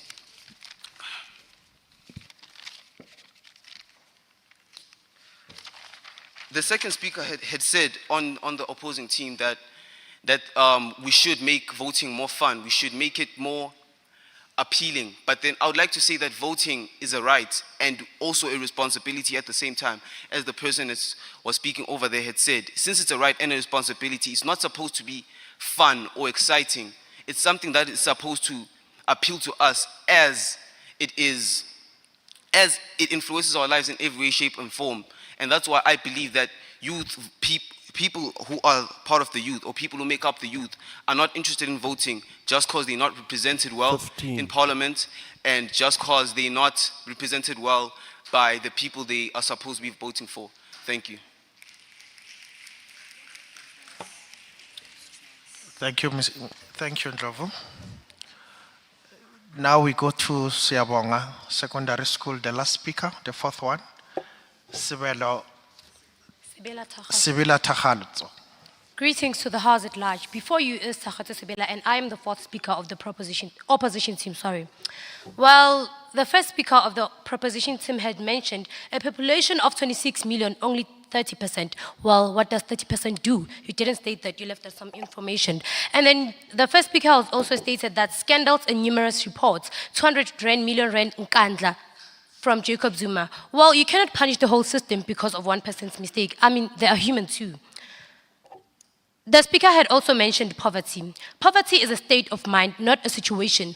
If you are a citizen in poverty, what are you doing? You are sitting there as a citizen blaming the government for your state. Well, it is not the government's, it's not the government's fault because you are the one that does not want education. Since you have stated that there are no schools in the Eastern Cape and Limpopo, well, I don't know what you're talking about.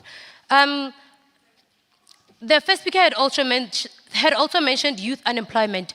The youth does not want education. They are given education opportunities, a lot of them. I can mention them also. But then the youth does not want education, and there's nothing the state can do about that. Crime increase and dockets missing. Well, that has nothing to do with voting, sir. The first speaker had also mentioned no support from the government. Well, how can you support a person that is not interested? What do you do about a person that is not interested? Well, they can try and change the perspective and make them interested, but you cannot support a person that is not interested. Like, that would be wasting state's money. The second speaker had also mentioned government officials call community services, they call community services by buying older people blankets and all that to buy their votes. Well, that's called humanity, ma'am. The second speaker had also mentioned, in the political system, people are around the ages of 50 and 60. 1 minute. Well, we have intergenerational collaborations in politics. We do have the youth that are in politics. We, as the ANC Youth League of Ward 44 Zone 7 branch, actually do engage with the youth. We give them education and advocacy opportunities. We do teach them about voting. Well, the youth is just not interested because they do not trust the whole political system. The first speaker has asked, why are we not voting? Why are we voting? Well, this is nonsensical because we have already mentioned that we are not the youth is not voting because they lack trust in the political system.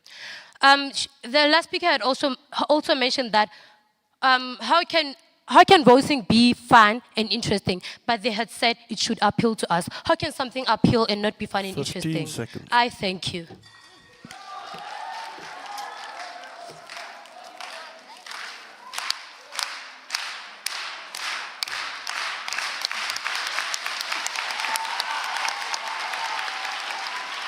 Thank you very much. Thank you. Thank you very much. May I get your attention? May I get your attention? May I allow the debaters to stand up and bow before the adjudicators and go to the floor?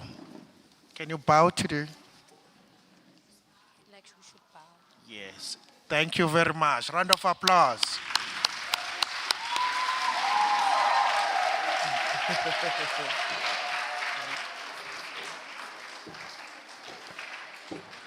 Thank you very much. We are now moving on.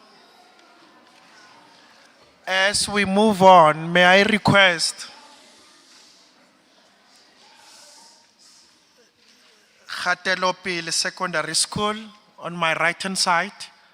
They will be proposing Athlone Girls High on my left-hand side. They will be negating. May I get the list of participants?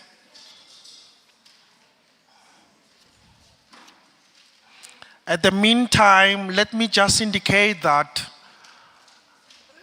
the mere fact that we have been engaged on several activities up to this far, the dry run, the pre-site visit to schools, we have indicated that we'll be having the media in our midst. We take that by accepting the invitation to participate in the activities of the legislature, you are giving us a consent to use your photos in our social media. Can I get the list? Athlon Girls High, I do have a list. Kgatelo pele.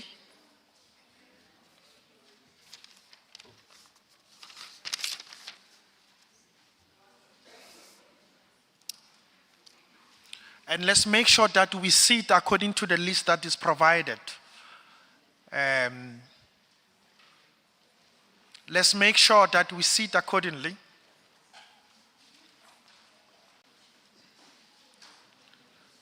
May I get the list for Kgatelo pele? Your list? Thank you.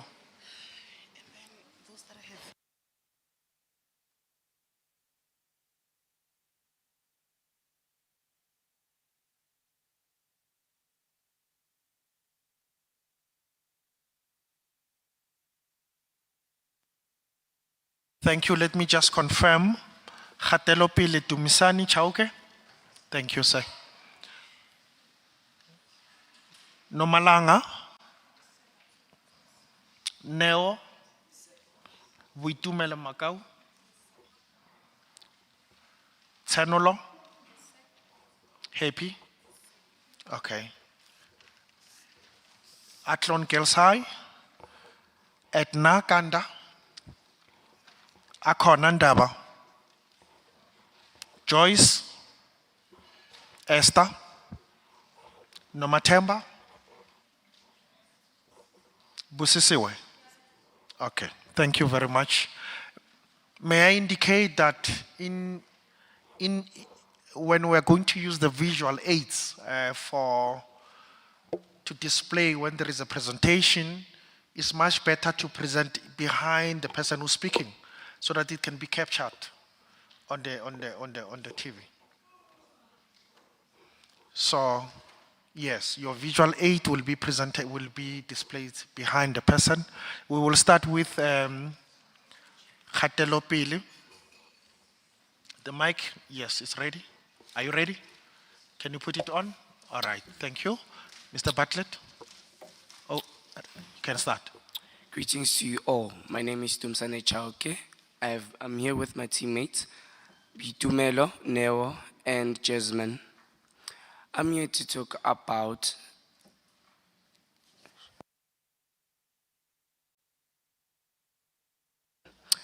youth voter empathy. It's when people are interested in voting or people are not interested in voting. Like in rural areas, most of the people don't know what is voting or what is about voting. They don't tell them anything about voting and they are not sharing the information about voting. Apparently so, while I am talking, I'm sending behalf the people who are in the rural areas, behalf of their examples. They're saying that their lack of information about youth voter empathy is the one that is making them to be uninformed and lacking the information about it. So apparently so, they want it to remain that way so that the leading party that we have today will still be the ruling party, because most of the people are not voting and they're not interested in voting, because even if they vote, they know that the leading party will always win, because a lot of South Africans are not voting and are not interested in voting. Apparently so, and accordingly so, the things that are going to happen in South Africa, if people are not voting, the economy of South Africa is going to lose in maximum power, and most of the power that is going to be held will be in ANC. My name is Tumsade Chauke, I'm the first speaker.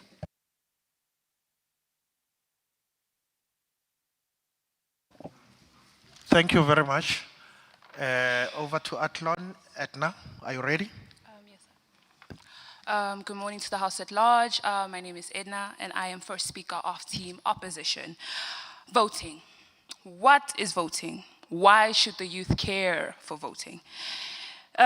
We are more interested in the latest TikTok trend, Instagram post, and fashion trend. We have no care for the voting process, and that is what we are saying as Team Opposition. Who has the time to stand in a line for who knows how long just to vote? With the formation of new political parties like African SA, Economic Freedom Fighters, and Patriarchic Alliance, we see the rise of a lot more youth in politics, not only as supporters, but also as members of parliament. Therefore, Prop's notion that the youth is not interested in politics is not only narrow-minded, but an insult to the likes of Naledi Chirwa and Vincent Makuru. Now, what will I be telling you as first speaker? As first speaker, I'll be setting the debate, I'll be introducing my speakers, and I'll be defining foreign terms to the House. Okay. Second speaker of my House, Akona, will be introducing our main arguments, which include youth political participation, youth being the forefront of political movements, and modernization. Okay. And then we've got my third speaker, Joyce, who will be mentioning main clashes, giving examples, and how can modernizing political systems, and lastly summarize and substantiate on why our points stand as Team Opposition. And last but not least, my fourth speaker, Esther, will be providing the panel with rebuttals, further providing the Team Opposition, further providing why Team Opposition has this debate reserved. Okay, so back to the fundamentals of this debate. As Team Opposition, we disagree with the motion provided by the panel. We as opposition are saying that youth voter apathy is not due to their disinterest in politics, but due to the fact that they are disinterested in the voting procedure. What will I be defining in this debate? I'll be defining youth voter apathy and politics, because people turn to misunderstand those terms. So what is youth voter apathy? Youth voter apathy is defined as the youth's lack of motivation or interest in the voting procedure because they feel as though their opinions won't matter. And what is politics? It is a methodology and activities associated with running a government and organization movement. Now that I've set the grounds of this debate, what have we as Team Proposition identified as the problem? The problem is that the system is outdated. It is old. It is way, way, way too old. So we are saying as OP, we are saying that it is the duty of the political parties to ensure that youth engagement becomes mandate, as well as that it is the responsibility of the IEC to make sure that youth are involved in voting, which will be elaborated by my third speaker. By doing this as Team Opposition, it will help with the work of the JPL statement, which we can find on public participation of section 118. And therefore, as I am proud to oppose for Team Opposition. Thank you very much, Edna. Over to the Gatelo Pili. Nomalanga. Good morning to my fellow judges and student audience. My name is Nomalanga Jasmine Dlala from KPSS, which is known as Gatelo Pili Secondary School. Youth voter empathy is due to their disinterest in voting. This might be caused by reasons and religion. Some of them, they think that voting it is useless because their vote might be not included because of the person who they are voting for might not win at the election. The youth doesn't vote because they are only seeing all faces every time. They don't even see a woman. They don't see a young, fresh-minded, and super independent person. So, next thing about youth not voting is because of the IEC have made rules which is we do not vote under the age of 18. That is why the youth is not even interested in voting. The youth have made promises that are not being fulfilled. and which is making the youth to be not super interested. Most of us in our schools, we have been violated by our own teachers. We have been violated by our own students. I know this is not part of the politics, but it has to be included.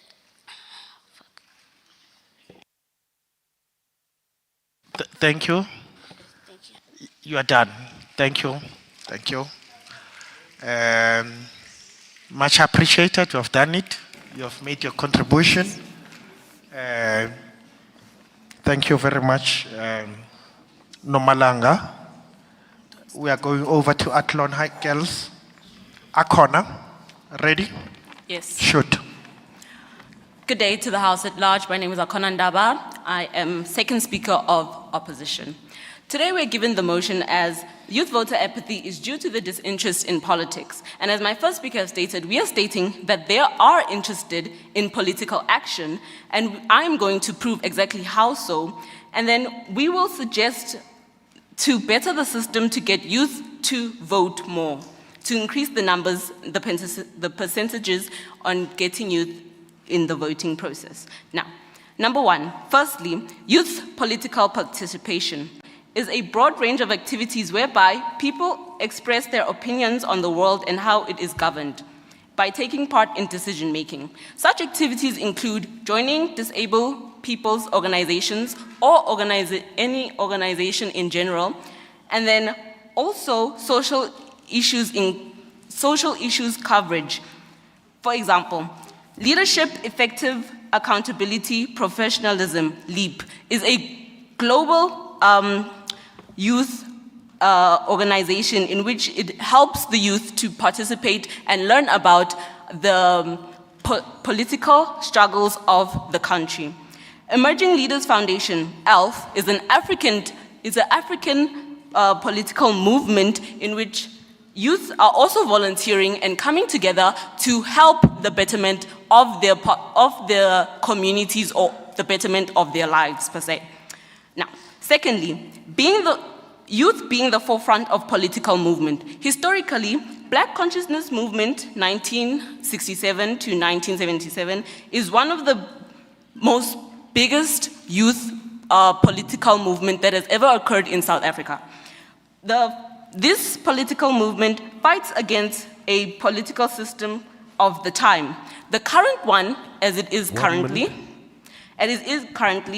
is the fees must fall, fighting against the fees, obviously, of education.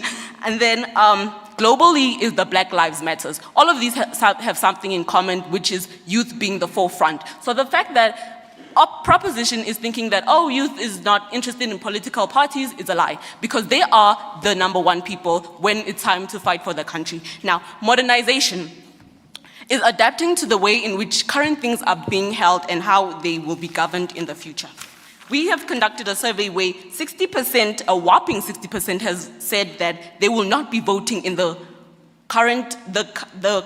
forthcoming elections. 15 seconds. The forthcoming elections. This means they will not be voting at all. So what we are doing is modernizing the system to prevent administration and paperwork, and therefore we are proud to oppose. Time. Thank you. Thank you. Thank you very much. Khatelo Pili, Neo, over to you.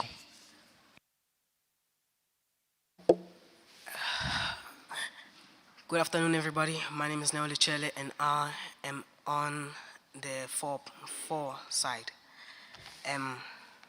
Like my first speaker said, in rural areas they don't know much about.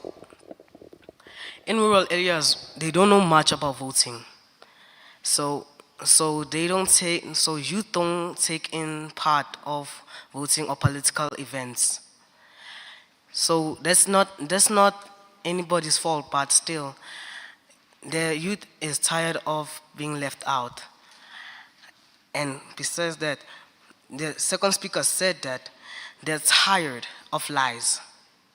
If I was able to vote, I'd be tired too.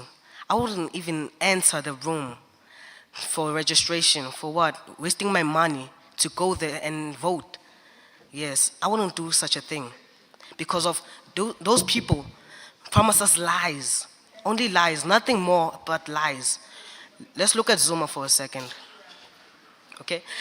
Zuma stole our money, sure, but we had no load shedding. And then Ramaphosa stepped in the room, right? Sure, he was fine for a while until load shedding started because of every single day we were getting load shedding, right? Okay. 2019, Zuma was still in charge, right? Okay, 2019. There was about 1.1 million people going to register for voting. And about 27,927,972 are the ones that voted. So no, actually, the youth are tired actually because those numbers went from up to down in 2 years. 1 minute. So please, we're tired of lies and everything else. Thank you. Thank you very much. Neo, thank you very much. Athlon Kels, over to Joyce. Good day to the House at Large. My name is Joyce and I am Speaker 3 of Opposition. So far, the main clashes that I have observed are those of the youth not being interested in politics and the youth being interested in politics but not being interested in the voting process. Okay, proposition came forth and told us that, okay, it's either the youth lack knowledge of the voting process, they are tired of the lies that the government tells them, the fake promises the government makes but never fulfills. On our side, we as OP are saying that, okay, the youth are interested in politics, and my speaker too has given examples of political movements that the youth has conducted to show their interest in politics. We are saying that in agreement to the work of the GPL, which states how a provincial legislator must facilitate public involvement in the legislator and its committee which align with our following solutions. For example, my speaker said that the political system is very old. We have to modernize it to ensure that youth voter turnout is increased, that more youth participate in the voting process, and we are giving the solution of introducing electronic voting. We've had Estonia, the first country to use online voting in a national election in 2007. We are saying that, okay, since the youth are more about social media, they're more about online, why not make it a win-win situation for both the youth and for the governments or the political parties that are campaigning? So you allow us to vote online because it reduces the amount of time that is wasted for the youth to go to a voting poll and cast their votes, standing in long queues for hours and hours, only to come out feeling as though they wasted their time doing something that will not benefit to them. Secondly, we are saying introduce more voting stations. If you want the youth to participate more, allow that we have reasonable amount of voting stations. For example, in communities, instead of having just one voting station for an entire street, have at least two to ensure that every member in a household will vote, including the youth. I'd like to conclude and say that we shouldn't misinterpret the youth as saying that they aren't interested in politics. They are not interested in the voting system, and we have provided ways in which we can better the voting system to ensure that more youth participate in voting and that youth voter turnout will increase. Thank you. Thank you. Moving along, Khatelo Pili, the fourth speaker. Are you ready with Dumelo? Yes. Over to you, ma'am. Greetings to all. My name is Witumelo Makau. For the last time, I'd like to welcome you all to the affirmative side of the building. I just heard the opposing team mention social media. we might as well talk about social media because of most of the people doesn't have phones and social media. So that's a fact that we need to look before we talk about social media and all people tackling the things of voting.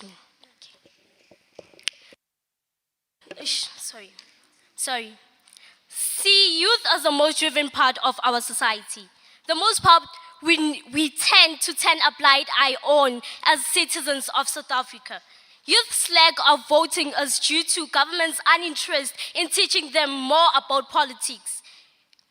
I'd like to say I don't see any of you becoming president in the nearest years coming.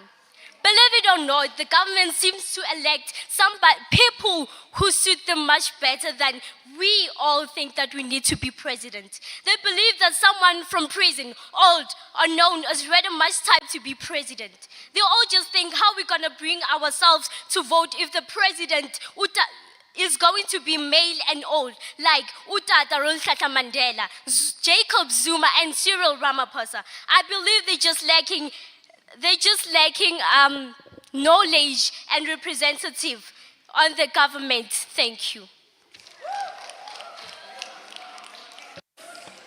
Thank you, Vitumelo. We are getting there. Let's hear from Esther. Over to you, ma'am. Good day to the House at large. My name is Esther. One thing I have to say is that proposition is fumbling. We as OP say, the policy is that youth voter empathy is due to their disinterest in politics. We as PROP are saying that the youth are interested, it's just that they are not interested in the voting process is what makes them lack interest in voting. The voting process is monotonous, tedious, and takes too long. So here I'm going to start with my rebuttals. Sorry.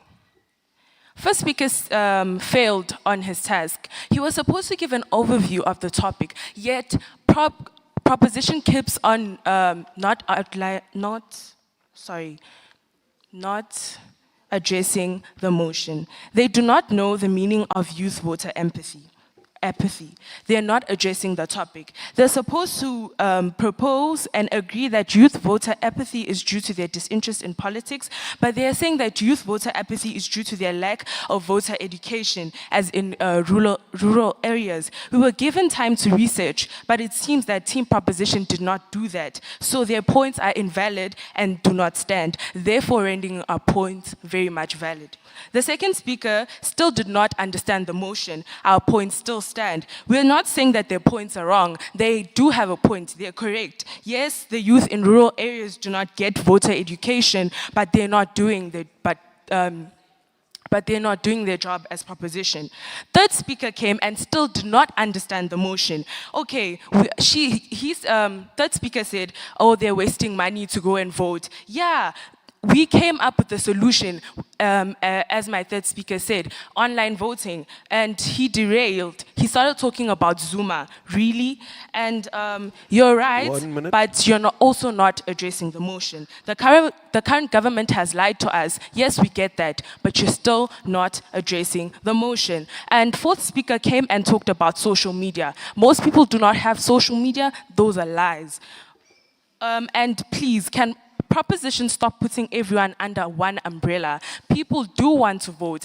People do want to vote, and as we said, it is because of the tedious and long voting process that they do not come and vote. Yes, proposition is right. We agree with what they're saying. There's nothing wrong with that. It is just that they're not addressing the motion, which renders our points valid. Thank you so much.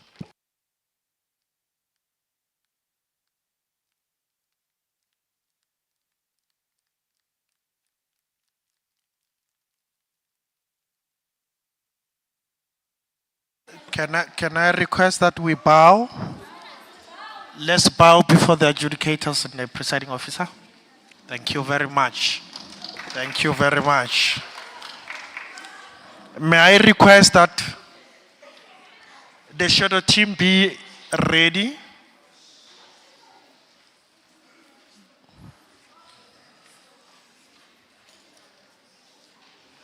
Siabonga, can I get your Siabonga Secondary School? Can I get your list? Scott Paula, Scott Paula, Scott Paula. Secondary School, can I get your list? Let's see it according to the sequence of the list. Scott Paula on my right. Scott Paula on my right. You are affirming. The affirming team.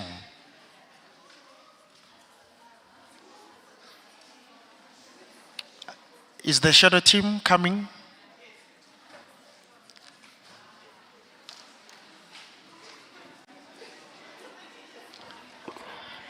Can you pass the list?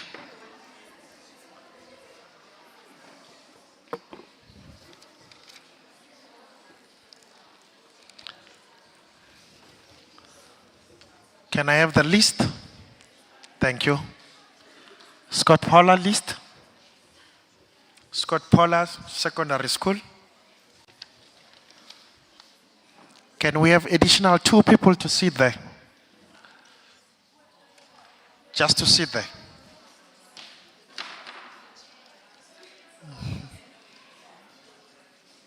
Thank you. I hope we are sitting according to the sequence of the list. Are we ready? Scott Paula affirming. Shadow team opposing.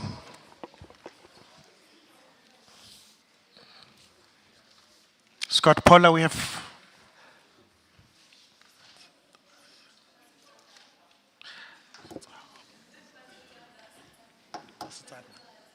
Basetsana, Mofuno,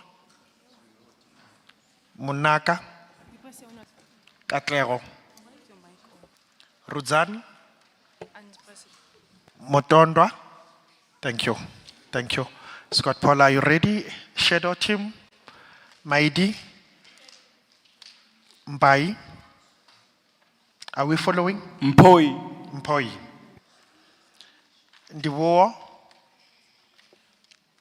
Kaita. Thank you. Thank you. Can we start, Scott Paula? Over to you, Basitsana. Greetings to the House at large. My name is Basitsana Sadiki, and I am from Scotty Paula Secondary School, along with my teammate Mufunwa Ramuedi, who is our second speaker, Munaka Ramurubana, who is our third speaker, Katlego Mafera, who is our fourth speaker, Rudzani, and Mutondwa. I am standing for the motion debating under the topic, Youth Voter Apathy is due to their disinterest in politics. What is youth voter apathy? Youth is the age between childhood and adulthood, and voter is a person who votes or has the right to vote at an election. Apathy is the lack of concern or enthusiasm. What causes youth voter apathy? According to an article, Transformer, globally, young people have been labeled as apathetic and uninterested in the formal democratic processes. This has been said to be due to constantly decreasing levels of youth voter turnouts. A lot of youth distrust the government, which also causes the youth to not register. Till date, 13 million citizens have not registered to vote, and the youth contributes about a fifth of the population, meaning it is a majority of them that did not vote. Youth voter also refers to the lack of faith in political institutions and the administration. To mention a few reasons why the youth is not interested in voting. Yes, it is due to their disinterest in politics and how they never campaign to them, meaning that the government knows the youth does not vote because they are not interested. Therefore, they do not bother pursuing them to try and vote. How are we as the youth meant to participate in voting and actually being a part when the government is concerned only about the elderly and not the youth as well? Yes, they lack balance, the government, because we as the youth, we are disinterested, But what is it that you are doing to make us want to take part and be a part of the initiative to vote? What is it that the government is trying to do to help the youth grow and try to understand more about voting all in general? It goes without saying that politics and corruption go hand in hand, and it is believed that the youth is not interested. Thank you. Thank you, Vasisana. Let's go to Maidi. Youth voter empathy is due to that disinterest in politics. This motion brought forward is totally wrong. The youth is interested in voting, especially when voting for a person that they personally know. We know this because voter turnout is higher during local elections than national or provincial elections. Since the first speaker of Team Proposition gave us a very vague definition of what youth voter empathy, I decided to bring that forward. Youth voter empathy is defined as the youth lack of motivation and interact in the voting procedure because they feel as though their opinions don't make a difference. And politics is a methodology and activities associated with running a government and organization of a movement. I'm going to move on to my case split. My second speaker is going to talk about the tedious voting process, which we have a solution for, and the unfulfilled promises. And my third speaker is going to summarize and tell you guys why we want this debate. And my fourth speaker is going to rebuttal on the things that we feel are very wrong. So, since we have set the grounds of this debate, we can now start.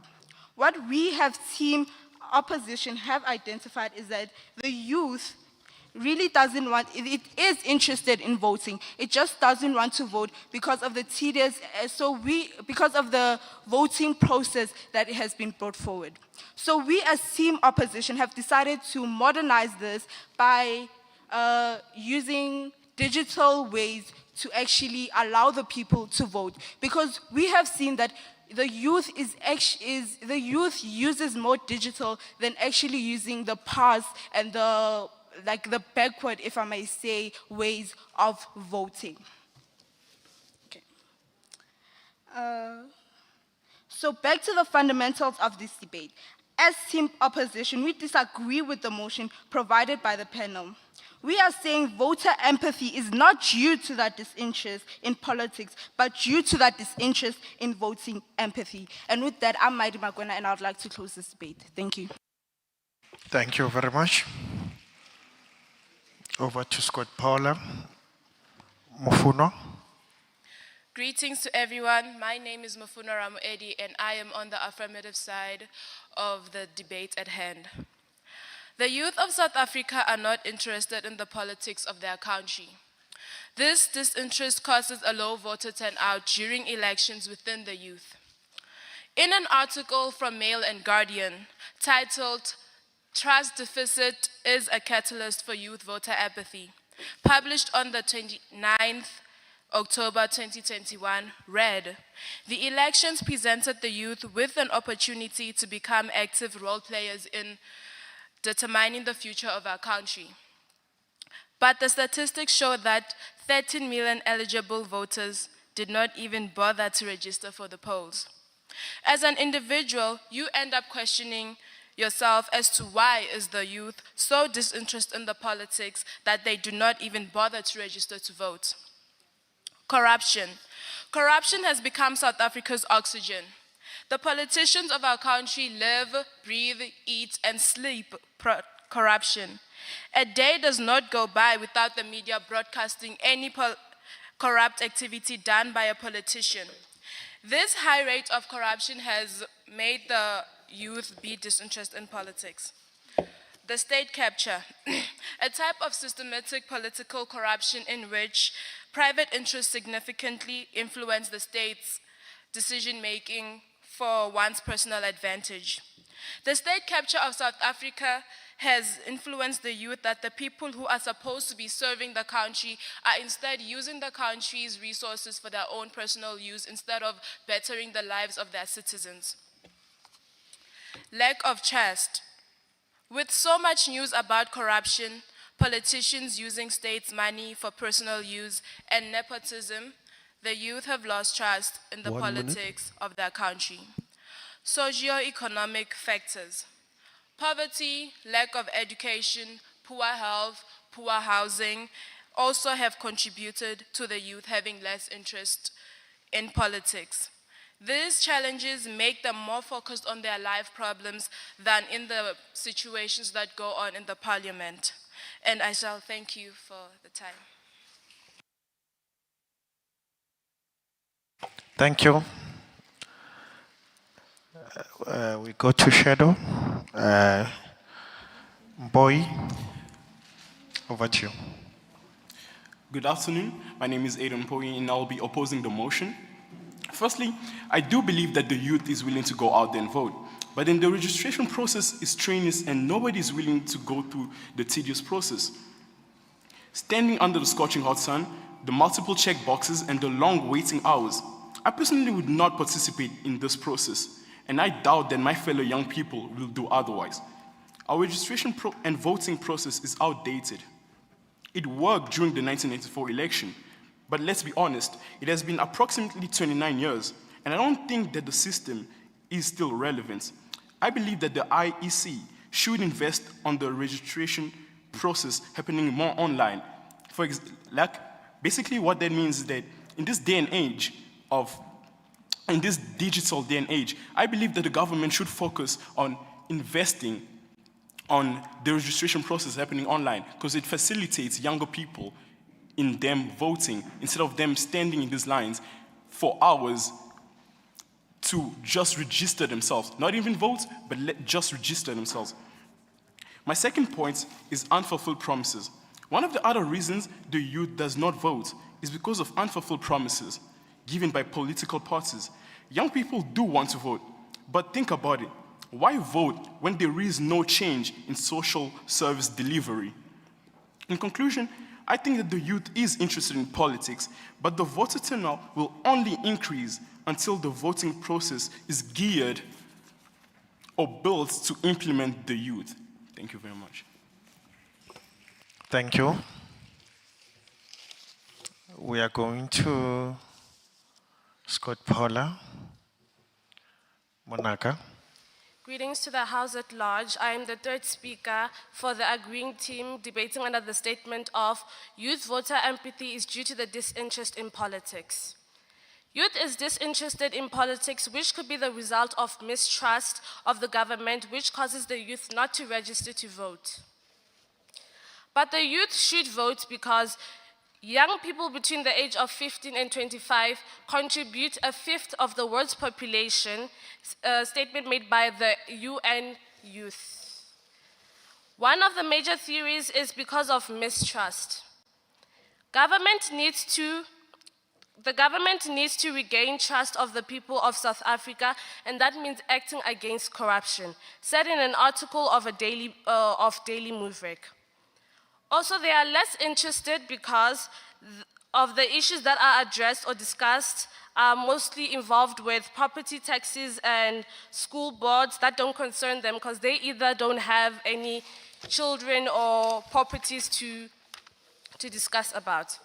Another theory is that they don't trust either parties or don't have the time or day off to research candidates and parties. They also lack information. Some resources for no participation in politics is education. Because without information and knowledge, meaningful participation in politics can be difficult. And the other is social isolation. Because there is a limited network to support and encourage political participation, then the other is personal factors, which means people may have limited confidence or motivation to participate, or even because of voter suppression, which is tactics aimed at discouraging people from voting. 1 minute. The youth also believe that the politicians don't really acknowledge them, said by one of the youth of tomorrow. The youth of South Africa is frustrated with the slow pace in the country and the corruption. and the politics false promises. The politicians seem to only approach elder people, maybe because they feel that the elder may be easily approached or an easy approach, rather than the youth who are the future. And the youth may be disinterested in voting due to the requirements, restrictions, and how time-consuming it proves to be. They also don't vote due to how the government makes promises but takes no action. So who wants to use their time standing in a long line that brings no results? Thank you. Thank you. We go to Ndiwo. Are you ready, sir?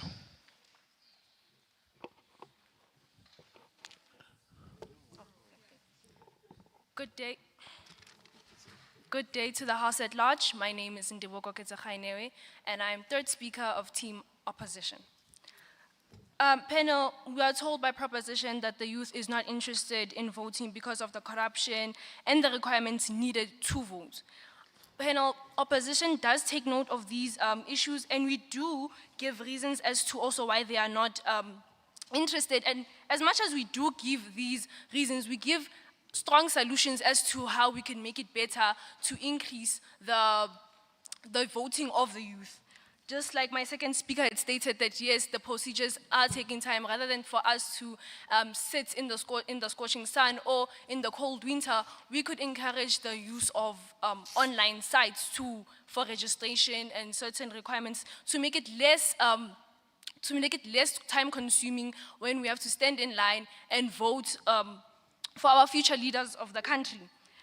The youth is interested, and we see this with university protests for fees must fall and other things. This could be used as a prime example as to why we should acknowledge that the youth is interested in politics. However, certain reasons and boundaries, requirements stop us from going on to vote. So opposition does take note of the problems. Like I had stated, that we do give solutions as to why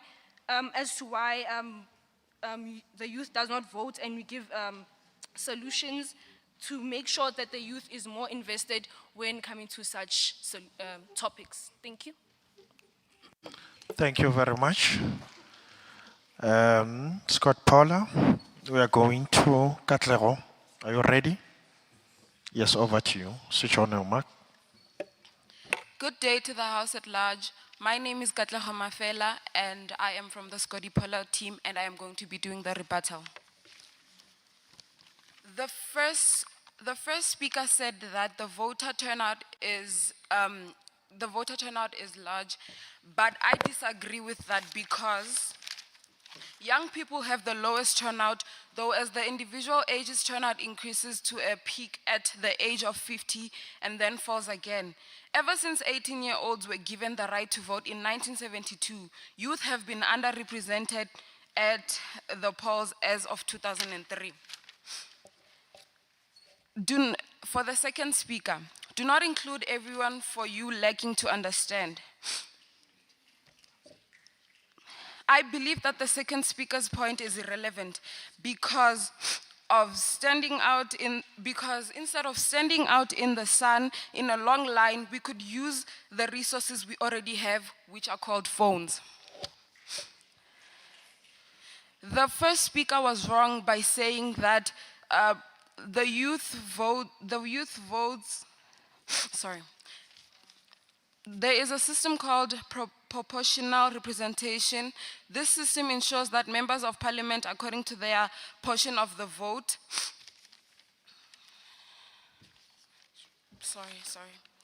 The first speaker said that the first speaker's definition was vague, so say that don't put the blame on the first speaker's definition as a way of hiding your lack of understanding. The downside of proportional representation is that the parties, not constitutions of voters, decide who gets to go to parliament. In South Africa, this is believed to contribute to falling interest in participating in elections. Thank you. Thank you, Katlego. Let's go to Kaita. Over to you, sir. Good afternoon, ladies and gentlemen. I'm Kaito Mukenge, fourth speaker of the opposition side. First, I'd like to start off with something the first speaker had mentioned, that the youth is not interested in voting. The youth is willing to vote, but they're not given the appropriate space and attention in order to vote, a space where they are with people who think like them. Something else the second speaker said is that they are the youth as active role players. There are many ways the youth can contribute to society, not only by voting, through volunteering organizations, corporal social justice. Contributing to the society does not only mean we should vote, by contributing to the society by doing things for the contributing to the society means doing things that will better the country, not only talking about voting. Something that third speaker said is the mistrust the youth has. The youth is interested in voting. The government does not provide political parties with youth leaders whom address the problems faced by society, by the youth, and this is why the youth is not interested in voting. The fourth speaker contradicted herself by saying that herself and her side of the motion by saying that we are able to use our phones to vote. Yes, as my fellow teammates did say, that we can avoid tedious registration processes by voting at homes from the comfort of our homes and the relaxation of our homes, and this is by voting at homes. Why does the youth not vote? Do you want us to no longer vote, to no longer have these requirements? And if this happens, we'll have, what the fuck, okay.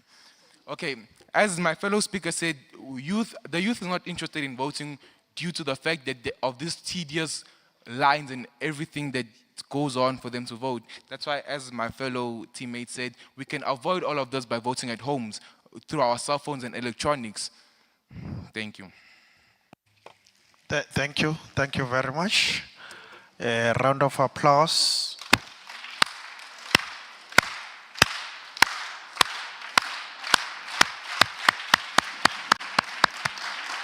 Let's bow. Let's bow. Let's bow.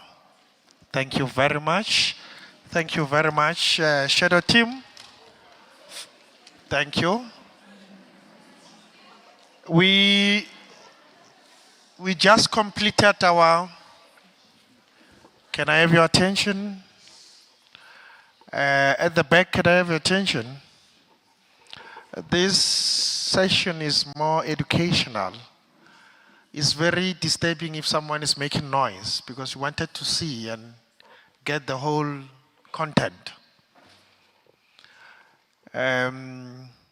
We will adjourn, but before we can adjourn for 10 minutes to give the adjudicator some time to consolidate their results.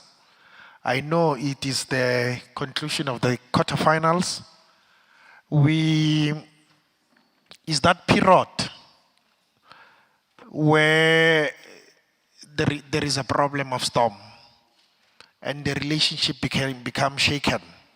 So I hope we'll be still having the very same level of likes and love and relationship other than other events that we have. People got angry. So I hope we are fine. But I've indicated earlier on that we are all winners. Unfortunately, the mode of transport that we're going to use allows for only 2 people to go in. But for now, we will allow for 4 to go to the semifinals. Let me call upon, there is a choir. Pardon? Oh, it's just a singers. We will request the singers to come at the front, but we will ask the DJ to play music to welcome them. Athlon girls.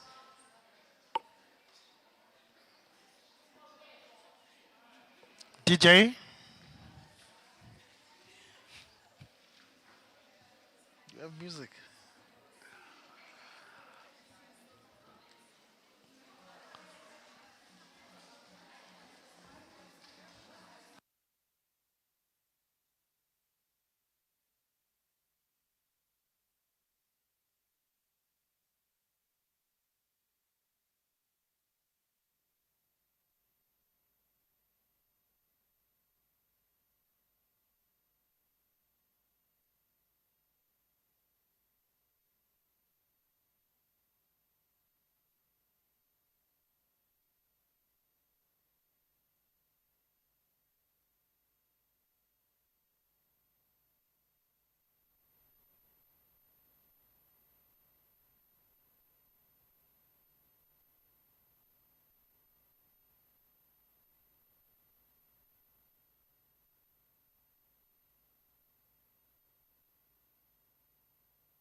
if you are ready, are you ready?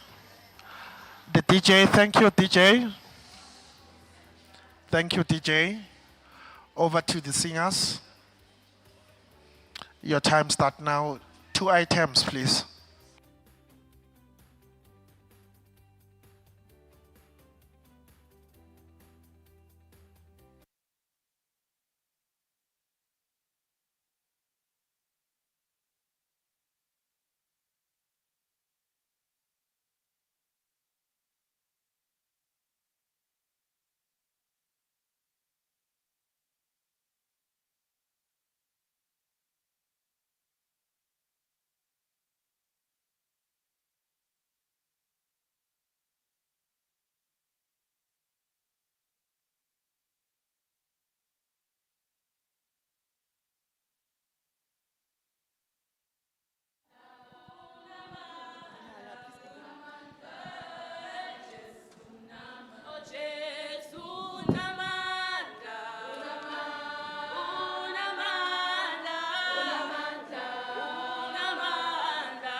Jesu namandla, unamandla, unamandla.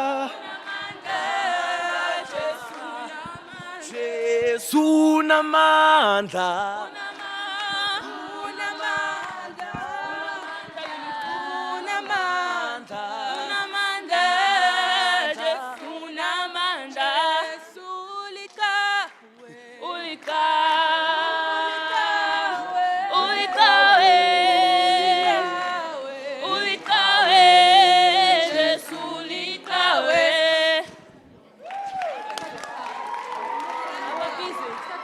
I don't know the way. Audience who are making noise. Audience, let's listen to the choir as they render their second item, the last one. Unowa wabakheli nqanawe wathi imvuli yeza ongena nowa wababiza bonkunowa wabakheli nqanawe wathi imvuli yeza ongena nowa wababiza bonkunowa wabakheli nqanawe wathi imvuli yeza ongena nowa nowa ngena nowa ngena nowa ngena ongena nowa nowa ngena nowa ngena nowa ngena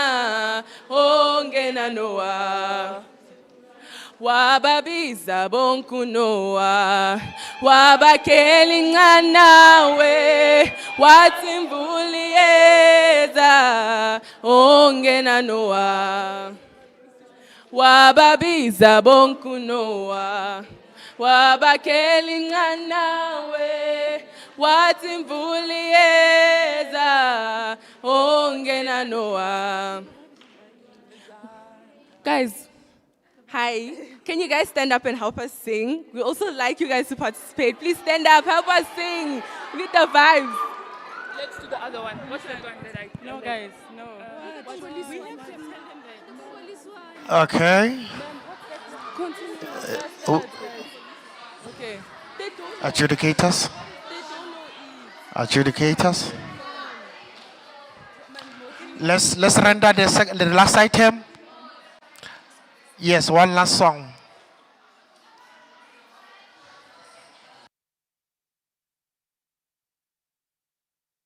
We'd just like you guys to participate. Sorry? You want to sing? What do you want to sing? Okay. Azwanga bomwana kumama papa yawe kumama papa Azwanga bomwana kumama papa yawe kumama papa Azwanga bomwana kumama papa yawe kumama papa Kisi asoni kumama papa yawe kumama papa Kisi asoni kumama papa yawe kumama papa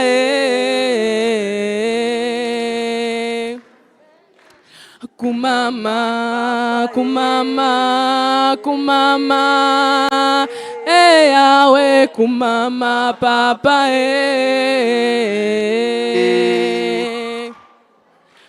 kumama papa yawe kumama papa kumama. Thank you guys. Thank you guys. Thank you. I love it. When you do like this, my tears are very close.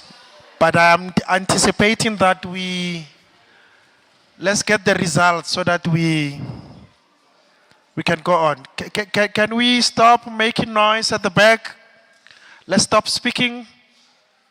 Let's have one meeting. Over to you, Menkomo.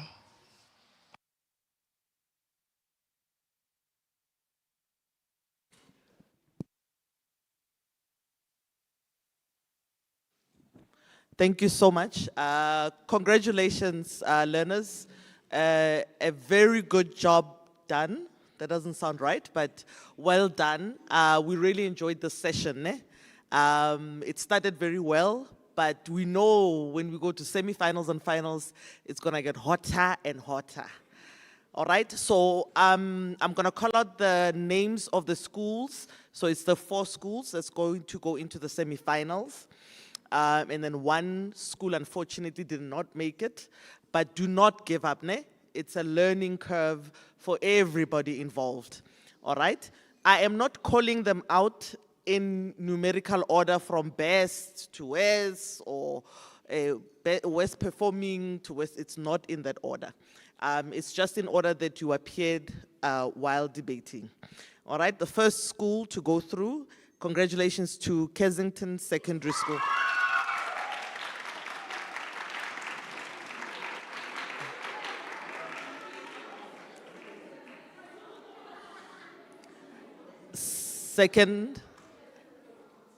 Second school to go through to the semifinals is Siabonga Secondary School.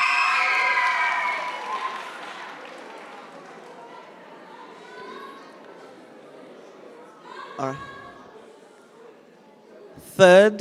Third school going through to the semifinals is Athlone Girls High.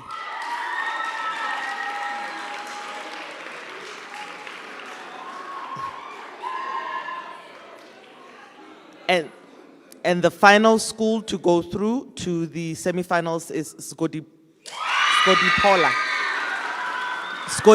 Yeah, thank you. Thank you very much. You said the first school is? The first school? Pardon? The first? Kensington. Okay. We will go straight as we are waiting for the provision of lunch. We will go straight without wasting any time. May I request that Kensington,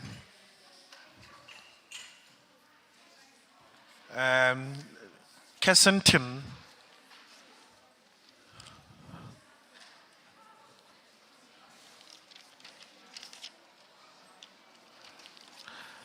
Kensington and Scott Paula, prepare your list. If your list remains the same, it's fine. May I request that you come forward, Kensington?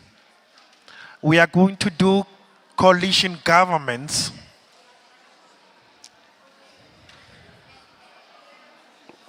Coalition government is the second topic for the semifinals.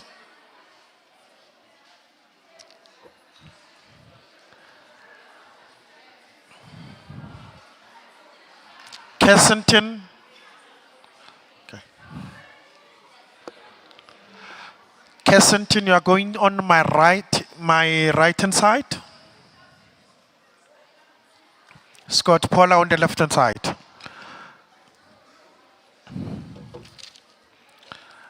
May we be quiet, please? May we be quiet, please? Yes, Kensington. Yes. The Kensington is the proposing team. As is Scott Paula, you are the opposing team. The topic is coalition governments contributes to political stability. How must it work or not? Let's be quiet at the back. Let me confirm the sequence of events, the sequence of learners, the speakers. May I confirm with Scott Paula? The first is Baziba, Basitana. Yes. The second one is Mufuma. The third one is Munaka. The fourth one is Katlego. Okay. All right. Kensington, can I confirm the sequence? Releborile. Mivoyo. Who's the second one? Oh, Hallelu is the second one. Movun is the third one. Oh, write the new one for me, please. May I request that we check on the registers? We left 2 registers from the GPL 1, and then the second one are coming from IEC. Can we please give Tulahanyo those registers? Tulahanyo standing there. Can we give Tulahanyo those registers? If you are done, you don't have to put it in your bag. Bring it back.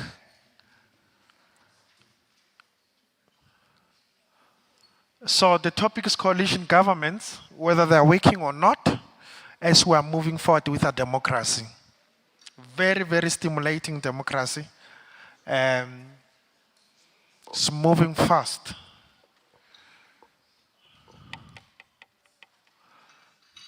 Are we ready? Are we finishing? Let's stop talking. We are here for education. We are going to discuss, we are going to have the debates.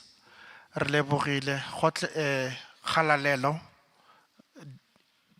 Dino, Khotso. Okay. Thank you very much. The topic is coalition governments. Are you ready? Are you ready? Okay. Adjudicators, are you ready? Okay. Let's be quiet. Let's stop the movement. We are about to start.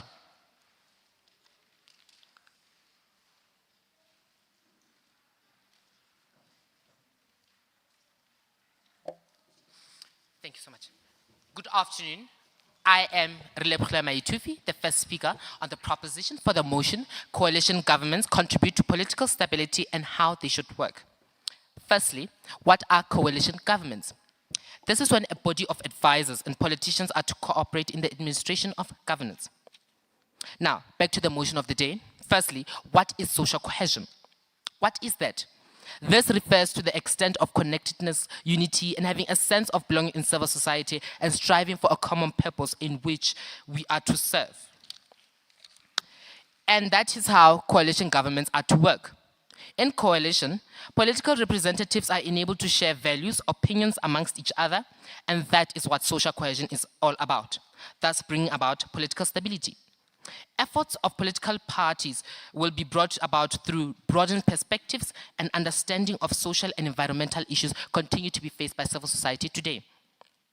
Thus bringing an all-inclusive system of governance in the sense that representatives from all over with different issues faced, like Alexandra facing inappropriate housing and Hammanskraal facing poor water condition, cholera outbreak. Furthermore, by having coalition, governments are enabling accountability between members.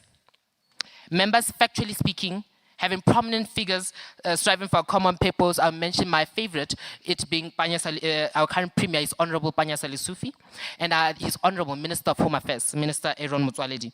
Surely, not all politicians are rotten per se. Surely, we are moving forward.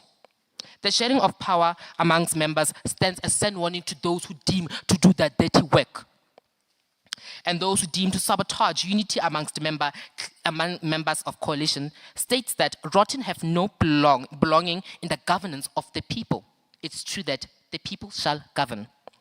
A wide variety of professionals with many skills to offer expertise in various areas of knowledge or study tells us that advocacy efforts were taken through broadened perspective, proper analysis and proper reasoning of issues continue to be faced in society.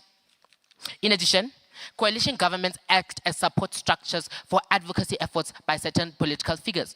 When we have a group of political prominent figures that are striving for a common purpose and an advocacy effort has been brought, members of society are enabled to act, members of coalition are enabled to act as structures for these advocacy efforts and making sure that they do reach civil society, as the elderly and the disadvantaged are waiting for the benefits of the leadership of those who are in power. And secondly, coalition governments contribute to political stability, and my team will elaborate further on that. Serving as alone leaves others behind, but in coalition, it is a great deal and leaves no one behind. I thank you. Thank you, Relebogile. Scott Paula Basetsana, are you ready? Over to you, ma'am. Greetings to the House at large. I am Basitana Sadiki from Skodipola Secondary School, along with my teammate Mufuna Ramuedi, who is our second speaker, Monaka Ramurubana, who is our third speaker, and Katlego Mafera, who is our fourth speaker. I am hereby opposing the motion we are debating under the topic, Coalition Government Contributes to Political Stability. What is coalition government? Coalition government is when two or more parties come together to form a government that is said to work in other places. What we do know that is factual is that coalition government works in a place where there were numerous parties that were in charge in order for them to come together and form a coalition government. But in South Africa, only one party has been in power for a very long time, and this leads me to my second factor. We as South Africans have weak and fragmented parties and these make it difficult to build strong coalitions. Smaller and weaker parties are most likely to be narrowly opportunistic or lack ideological coherence, thus leading me to the third factor. Coalition works where there are minimal ideological differences between parties. South African parties are always working towards breaking each other instead of building each other. And how does this, when they work towards breaking each other, how does it help when they want to come together and form a coalition government? That is basically self-destruction for South Africa. This makes it difficult for a coalition government to even begin to work for us and bring stability in South Africa. I thank you. Thank you very much. Kessington, Halalelo, are you ready? Over to you, ma'am. Good afternoon to you all. My name is Halalelo Langa, the second speaker of the proposing team, and here is my argument. Coalition governments often include multiple political parties representing diverse interests and ideologies. This can lead to a more inclusive and representative government where different viewpoints and concerns are taken into account. Coalition partners can bring forward the perspectives of various sections of society, fostering a more balanced decision-making process. In some cases, coalition governments can provide greater stability compared to single-party governments. The requirement for consensus building and cooperation among coalition partners can create a more harmonious and long-lasting government. By bringing multiple parties together, coalition governments can foster a sense of stability by reducing the likelihood of abrupt policy reversals or snap elections. In 2016, a coalition government was also formed in the Tshwane Metropolitan Municipality, which also includes Pretoria. The coalition government include DAFF+, among others. Despite occasional challenges and disagreements, this coalition managed to govern the municipality and make progress on various development projects. This example shows how much impact coalition governments have on the economy and showcase successful coalition governments at the provincial and municipal levels in South Africa. It's important to note that the effectiveness of a coalition government is based on various factors, including the willingness of coalition partners to collaborate, the strength of coalition agreement, and the ability to maintain cohesion amongst the parties involved. Thank you.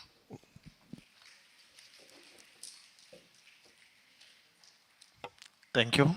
May switch off your mic. We are going to Muvuno. Over to you. Greetings, everyone. My name is Mufuno Ramuedi, and I am on the opposition side of this team, and I shall commence my debate.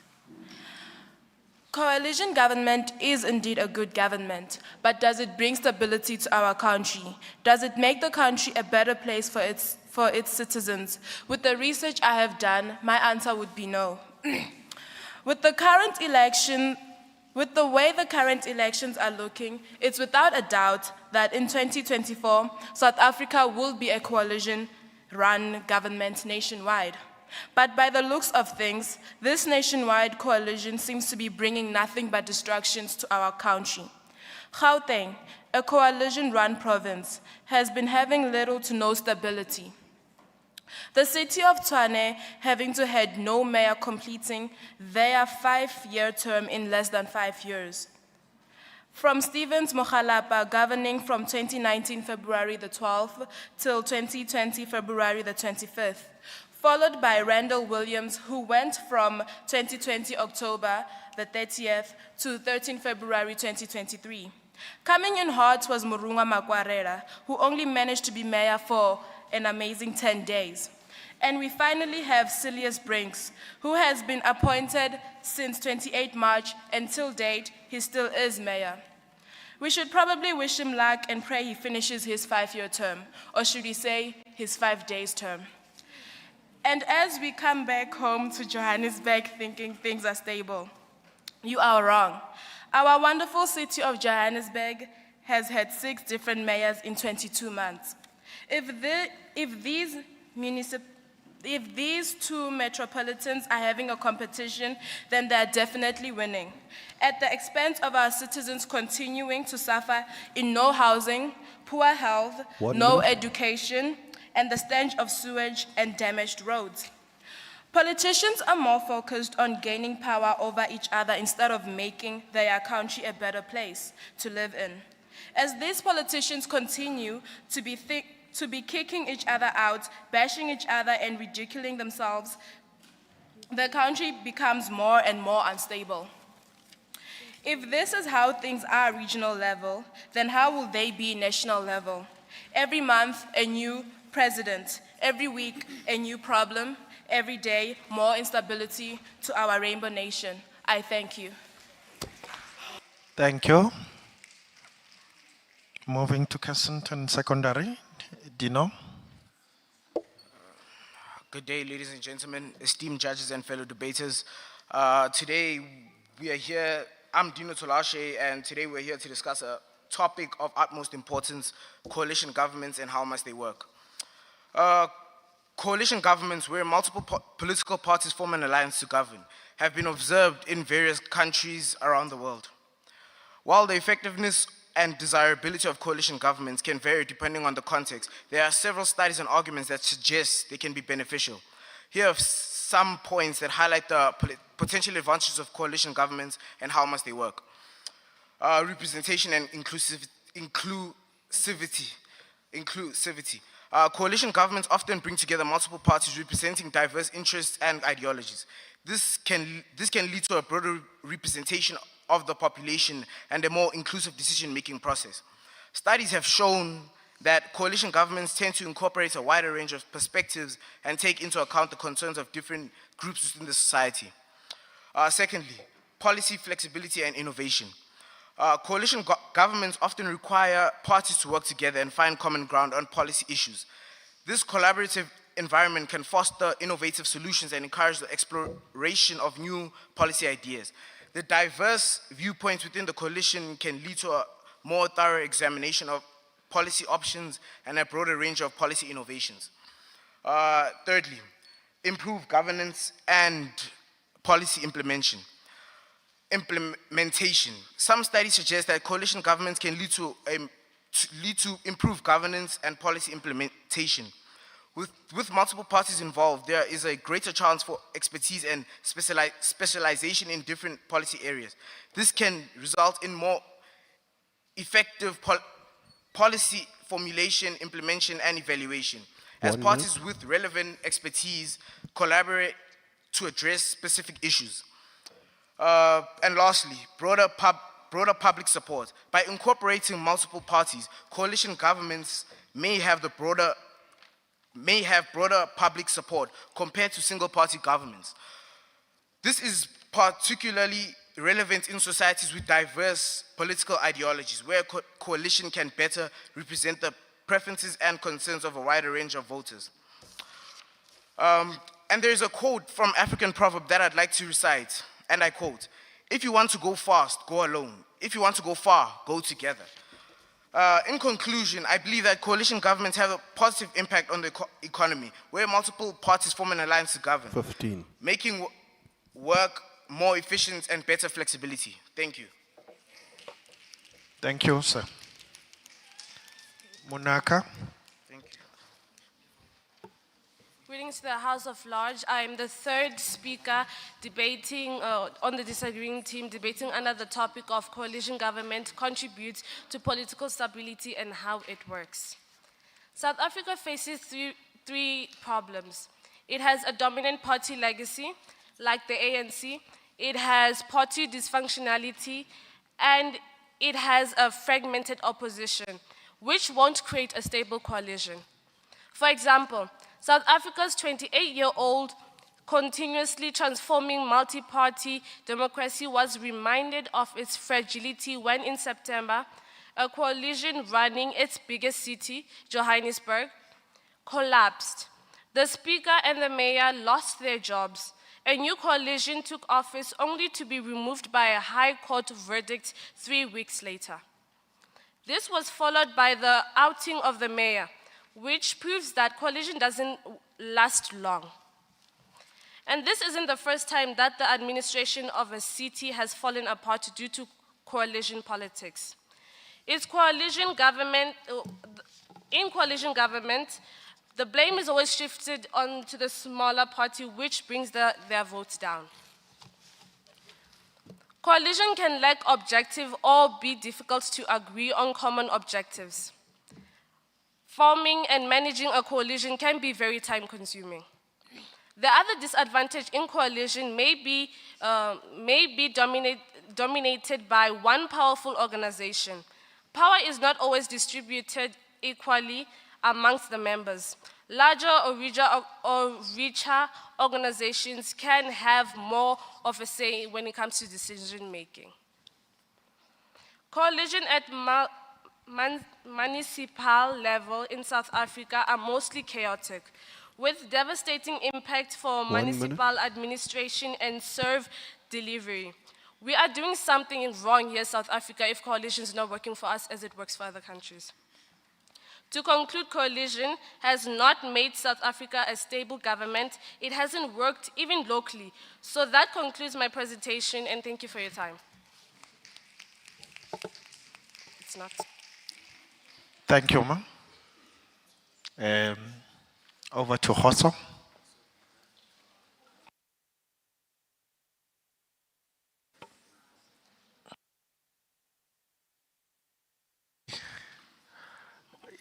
You have prepared?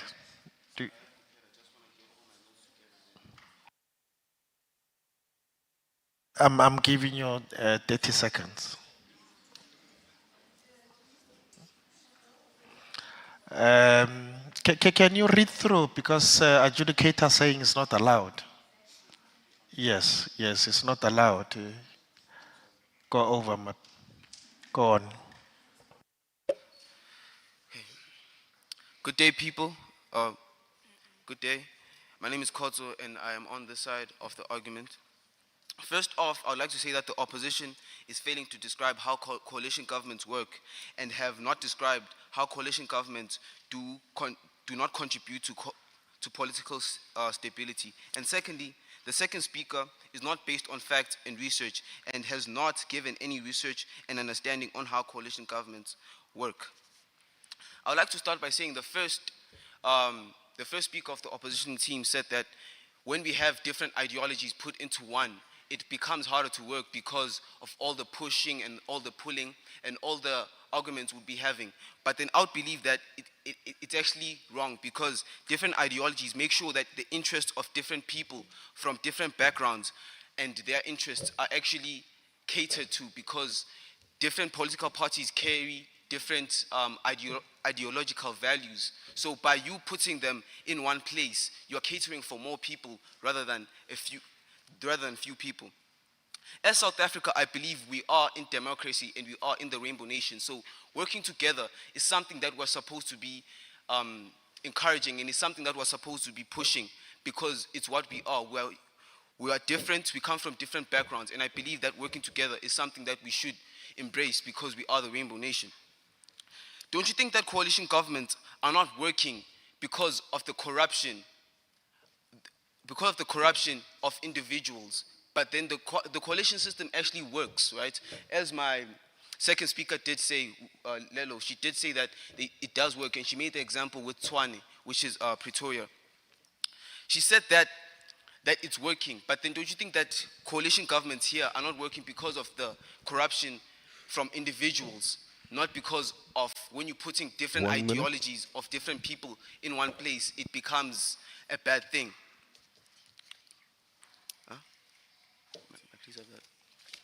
If municipalities can limit the votes of no confidence, then we can have leaders that can be in chair for a longer time. As the third speaker second speaker did say that we usually, in coalition governments, we usually have people who are in power for a shorter space of time. So don't you think that if municipalities can limit the votes of no confidence, we can have leaders in chair for a longer period of time? And also, don't you think that leaders are always changing because of nepotism and because of corruption in between the individuals?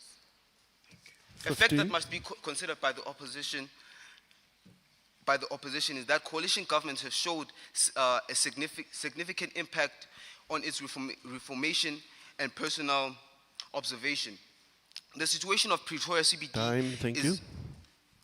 The situation. Time. Thank you very much. Thank you, Khotso. Much appreciated. Katlego, over to you, ma'am. Good day to the House at large. My name is Katleho Mafela, and I am the 4th speaker for Team Skodipola. Let us first start by talking about how coalition governments sabotage each other as they are different ideologies. I heard the first speaker talking about the spread of cholera. I believe that when the first speaker says that they are supporting that coalition governments do not work as they are struggling to do something as small as give people clean water. And the first speaker said that not all politicians are rotten. Please, let us not lie to ourselves. Coalition governments or not, we all know politicians are all about themselves and what matters to them when brought into power. The third speaker talked about how there are different ideologies, and I say more ideologies equals to more opinions, which can cause arguments and instability. The third speaker said it could help when the parties come together, but honestly, that is a lie because South African politicians can never work together unless my opponents would like to bring forth proof and wrong my statement. The quote that was said by the third speaker is, they can never, because everyone believes in self-improvement and building themselves, coalition governments could never work. The fourth speaker was failing to understand what the first speaker said, but unfortunately, the train has passed, therefore we cannot repeat our statement. Thank you. Thank you.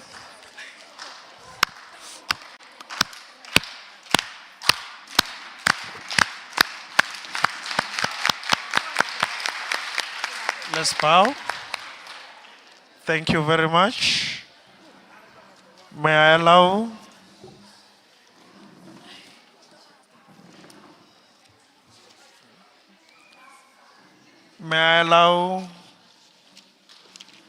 to confirm the debating list? Siyabonga and Siyabonga. Siyabonga will be on the negating, opposing on my left-hand side. And then Athlon will be on my right-hand side, proposing. Can we come forward? Yes, ma'am. Athlon. Thank you.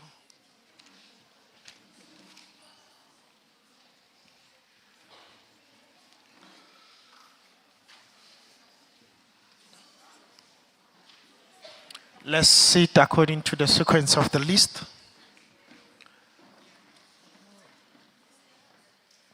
Thank you.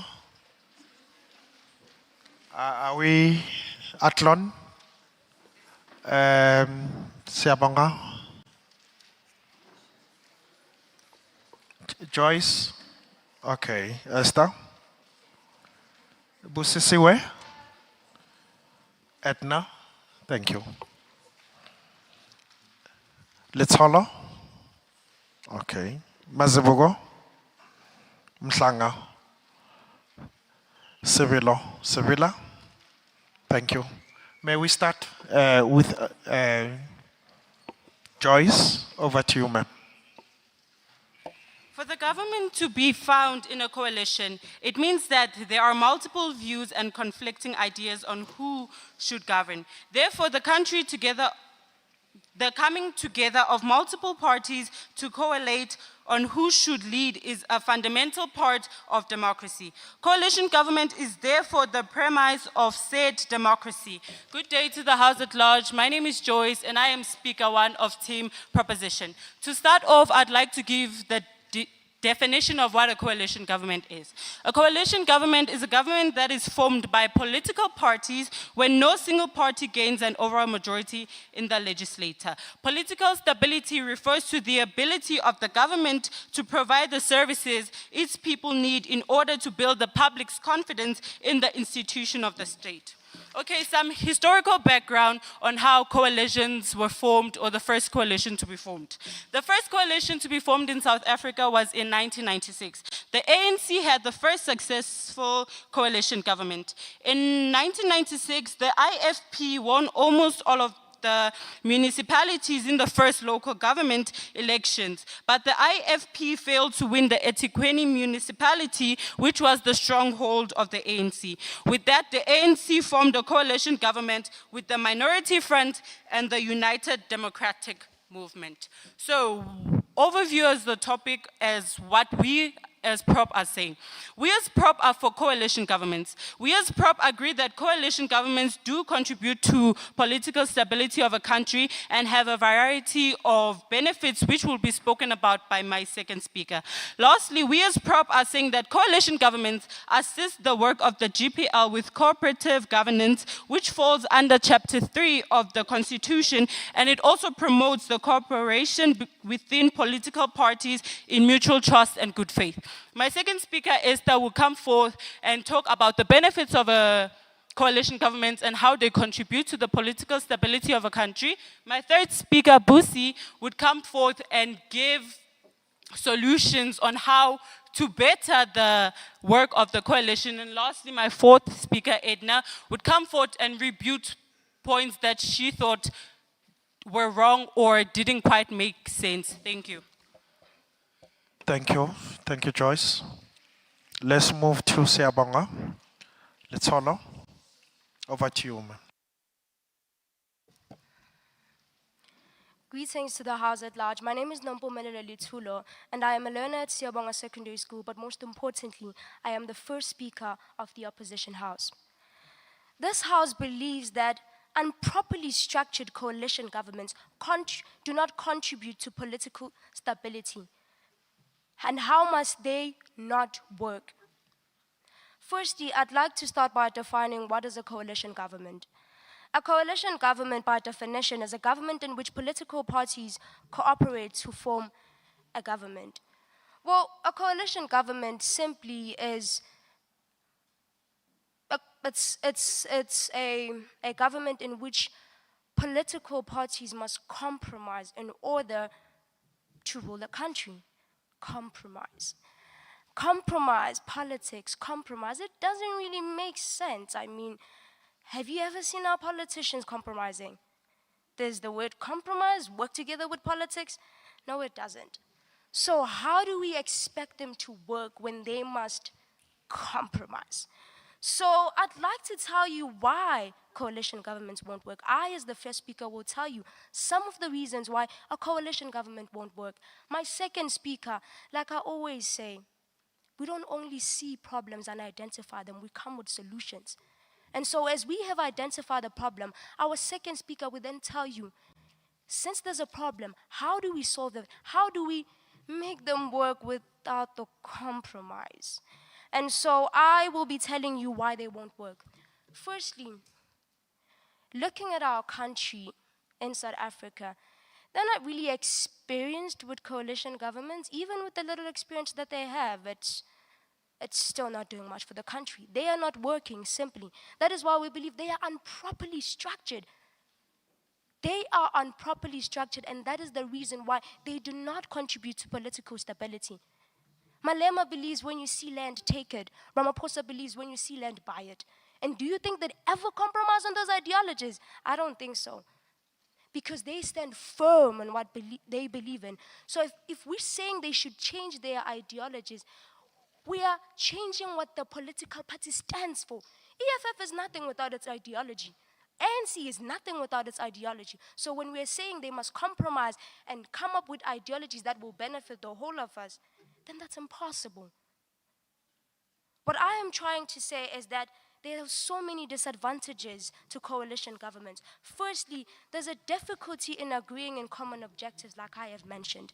Number two, they take time to work on directly because they're not properly structured. We have seen that more especially in South Africa, oh my gosh, in India.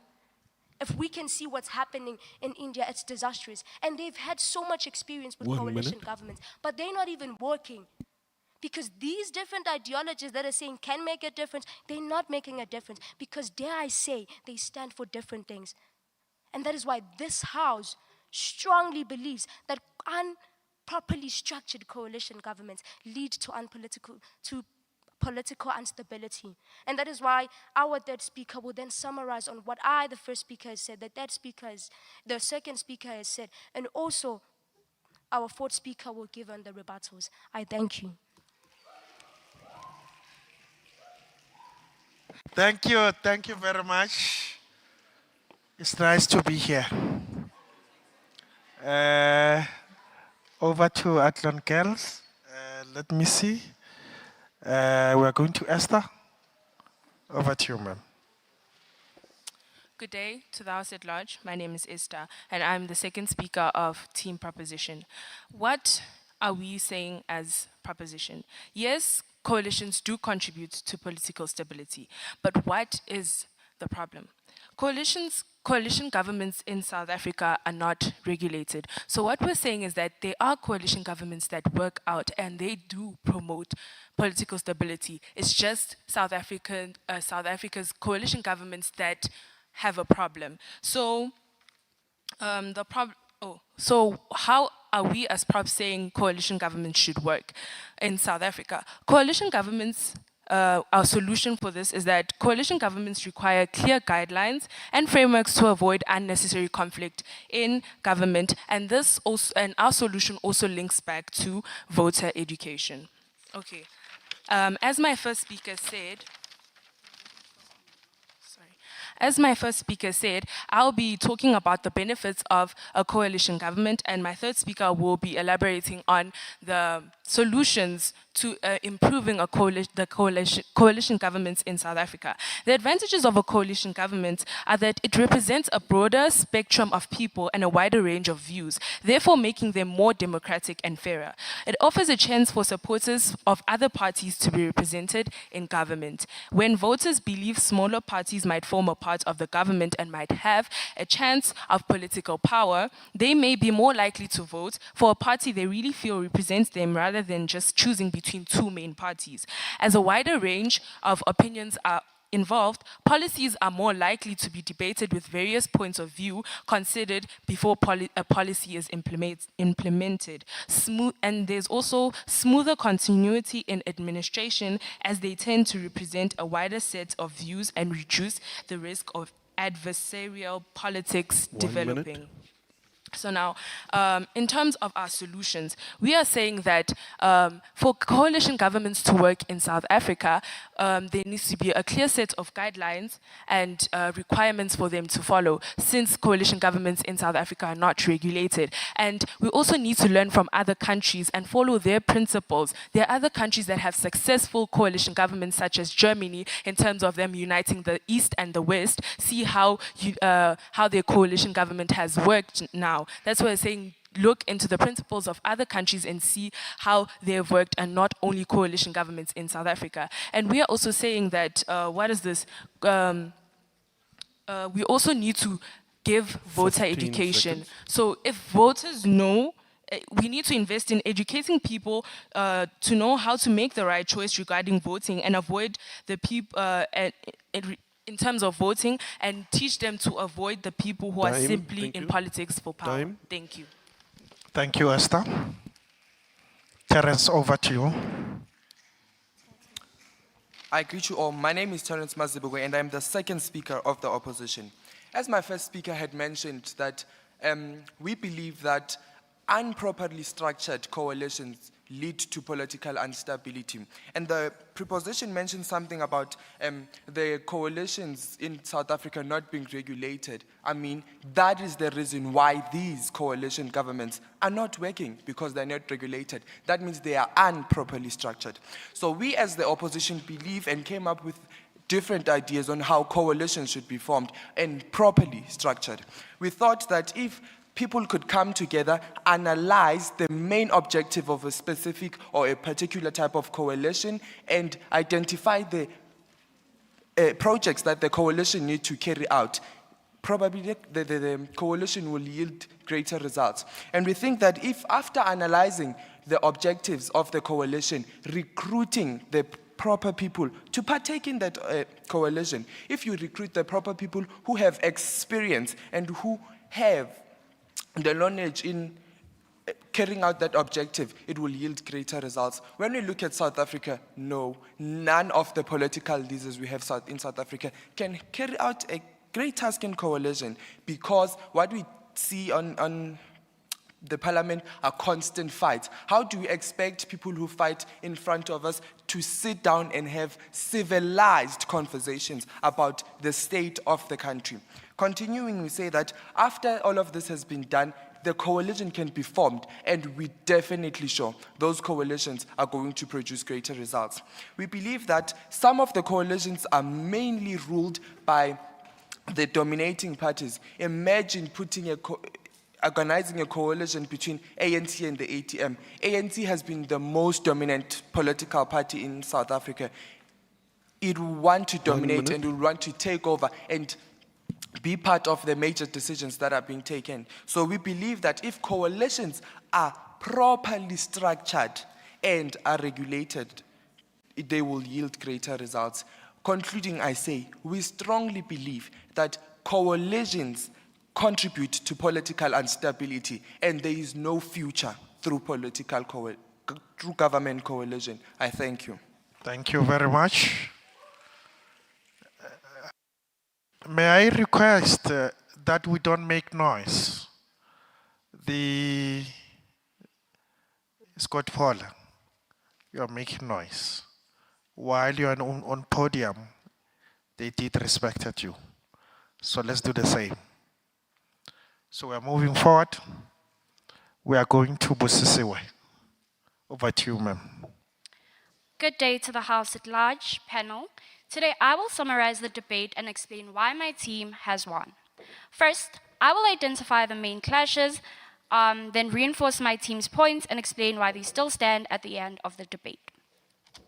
So what I've gathered here is that coalitions have different ideologies. Coalitions represent a broader spectrum of people and wider range of views, making more democratic. Okay.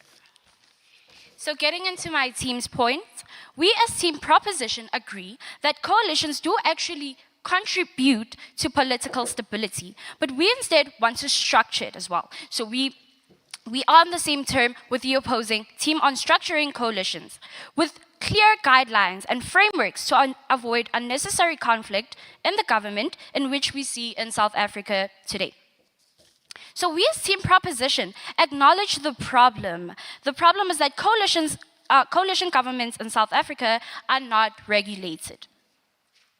So we offer effective solutions to this problem. We as Team Proposition then come with solutions of working on the South African coalition through frameworks, such as making the coalition agreement legal within the people, not just the two parties or furthermore.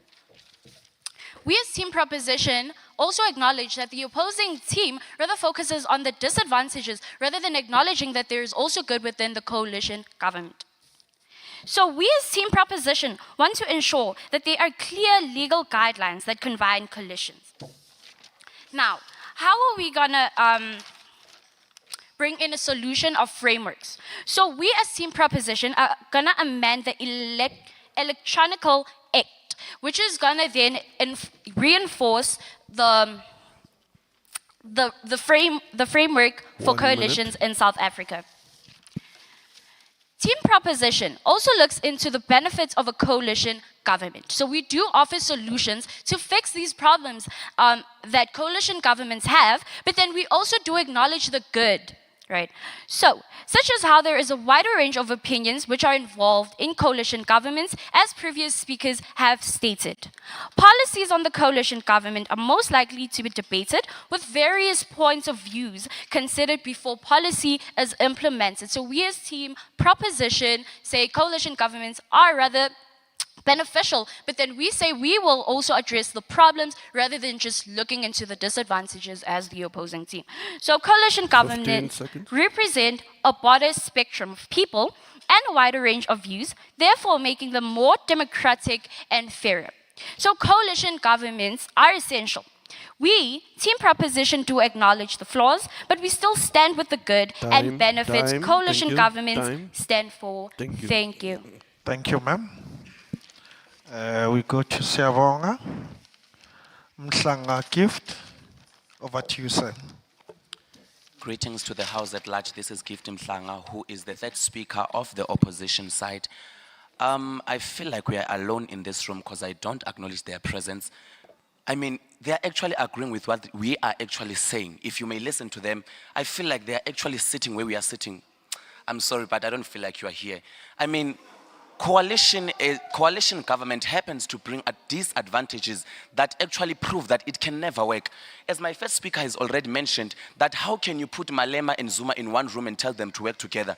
Of course, they are going to disagree on common objectives. There's no way two people that are in two political parties may agree on the same thing. Okay, let me make it practical. Yes, they may come to the conclusion as time goes by, but that delays the process of working on certain campaigns and organizational tasks. It may take time for the political parties to agree on one thing, as all of them have different objectives. So while they are busy fighting and disagreeing on certain points, what are we doing as a country? Coalition will never work. Let me proceed.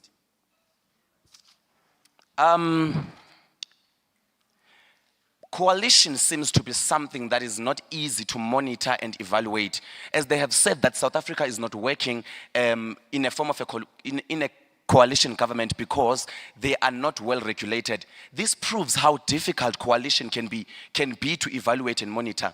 I mean, how can you request more than 3 political parties to sit down and discuss one and the same thing? I mean, if I'm in the ANC, I've got my own objectives. EFF has got its own objectives, DA has got its own objectives, etc. There is no way that they can be able to come to one conclusion maybe in a day. You know, some of the organizational tasks and campaign issues, they don't require much time for the political parties in the coalition government to sit down and discuss. It needs an effective... 1 minute. Thank you. It needs an effective practice and time so that they can be able to discuss something that they know that is going to be successful in the world. I believe that coalition is not something that we should consider. I mean, in a coalition government, most definitely, one of the political parties is going to be dominant, and it happens to be the most powerful. As my second speaker had already mentioned, that ANC has been ruling since 1994. Who wants to be ruled by ANC? I mean, other political parties may come with the idea to say they have been ruling and we can't listen to them anymore. It takes time now to say we can't be listening to people that have been ruling since 1994. ANC will be saying, we have been ruling since 1994, we can't be listening to people that just come in now. So that proves actually how coalition can never work in South Africa, as well as other countries. I mean, some countries have had coalition working. It proves that they are well regulated in some other countries, but I believe that also took time, which I believe that South Africa is never ready to work in a coalition government. I thank you. Nice to be here. My ears are enjoying. Let me go to Athlon. Edna. Good afternoon to the House at large. I am Edna and I'll be doing the rebuttals. What is highlighted on the faces of Team Opposition is ignorance. Ignorance, ignorance, ignorance. How should I trust a team that doesn't even care for their own country? What you are telling me is that currently, if you do not know, we have a dominant government, right, the ANC, and they're failing us.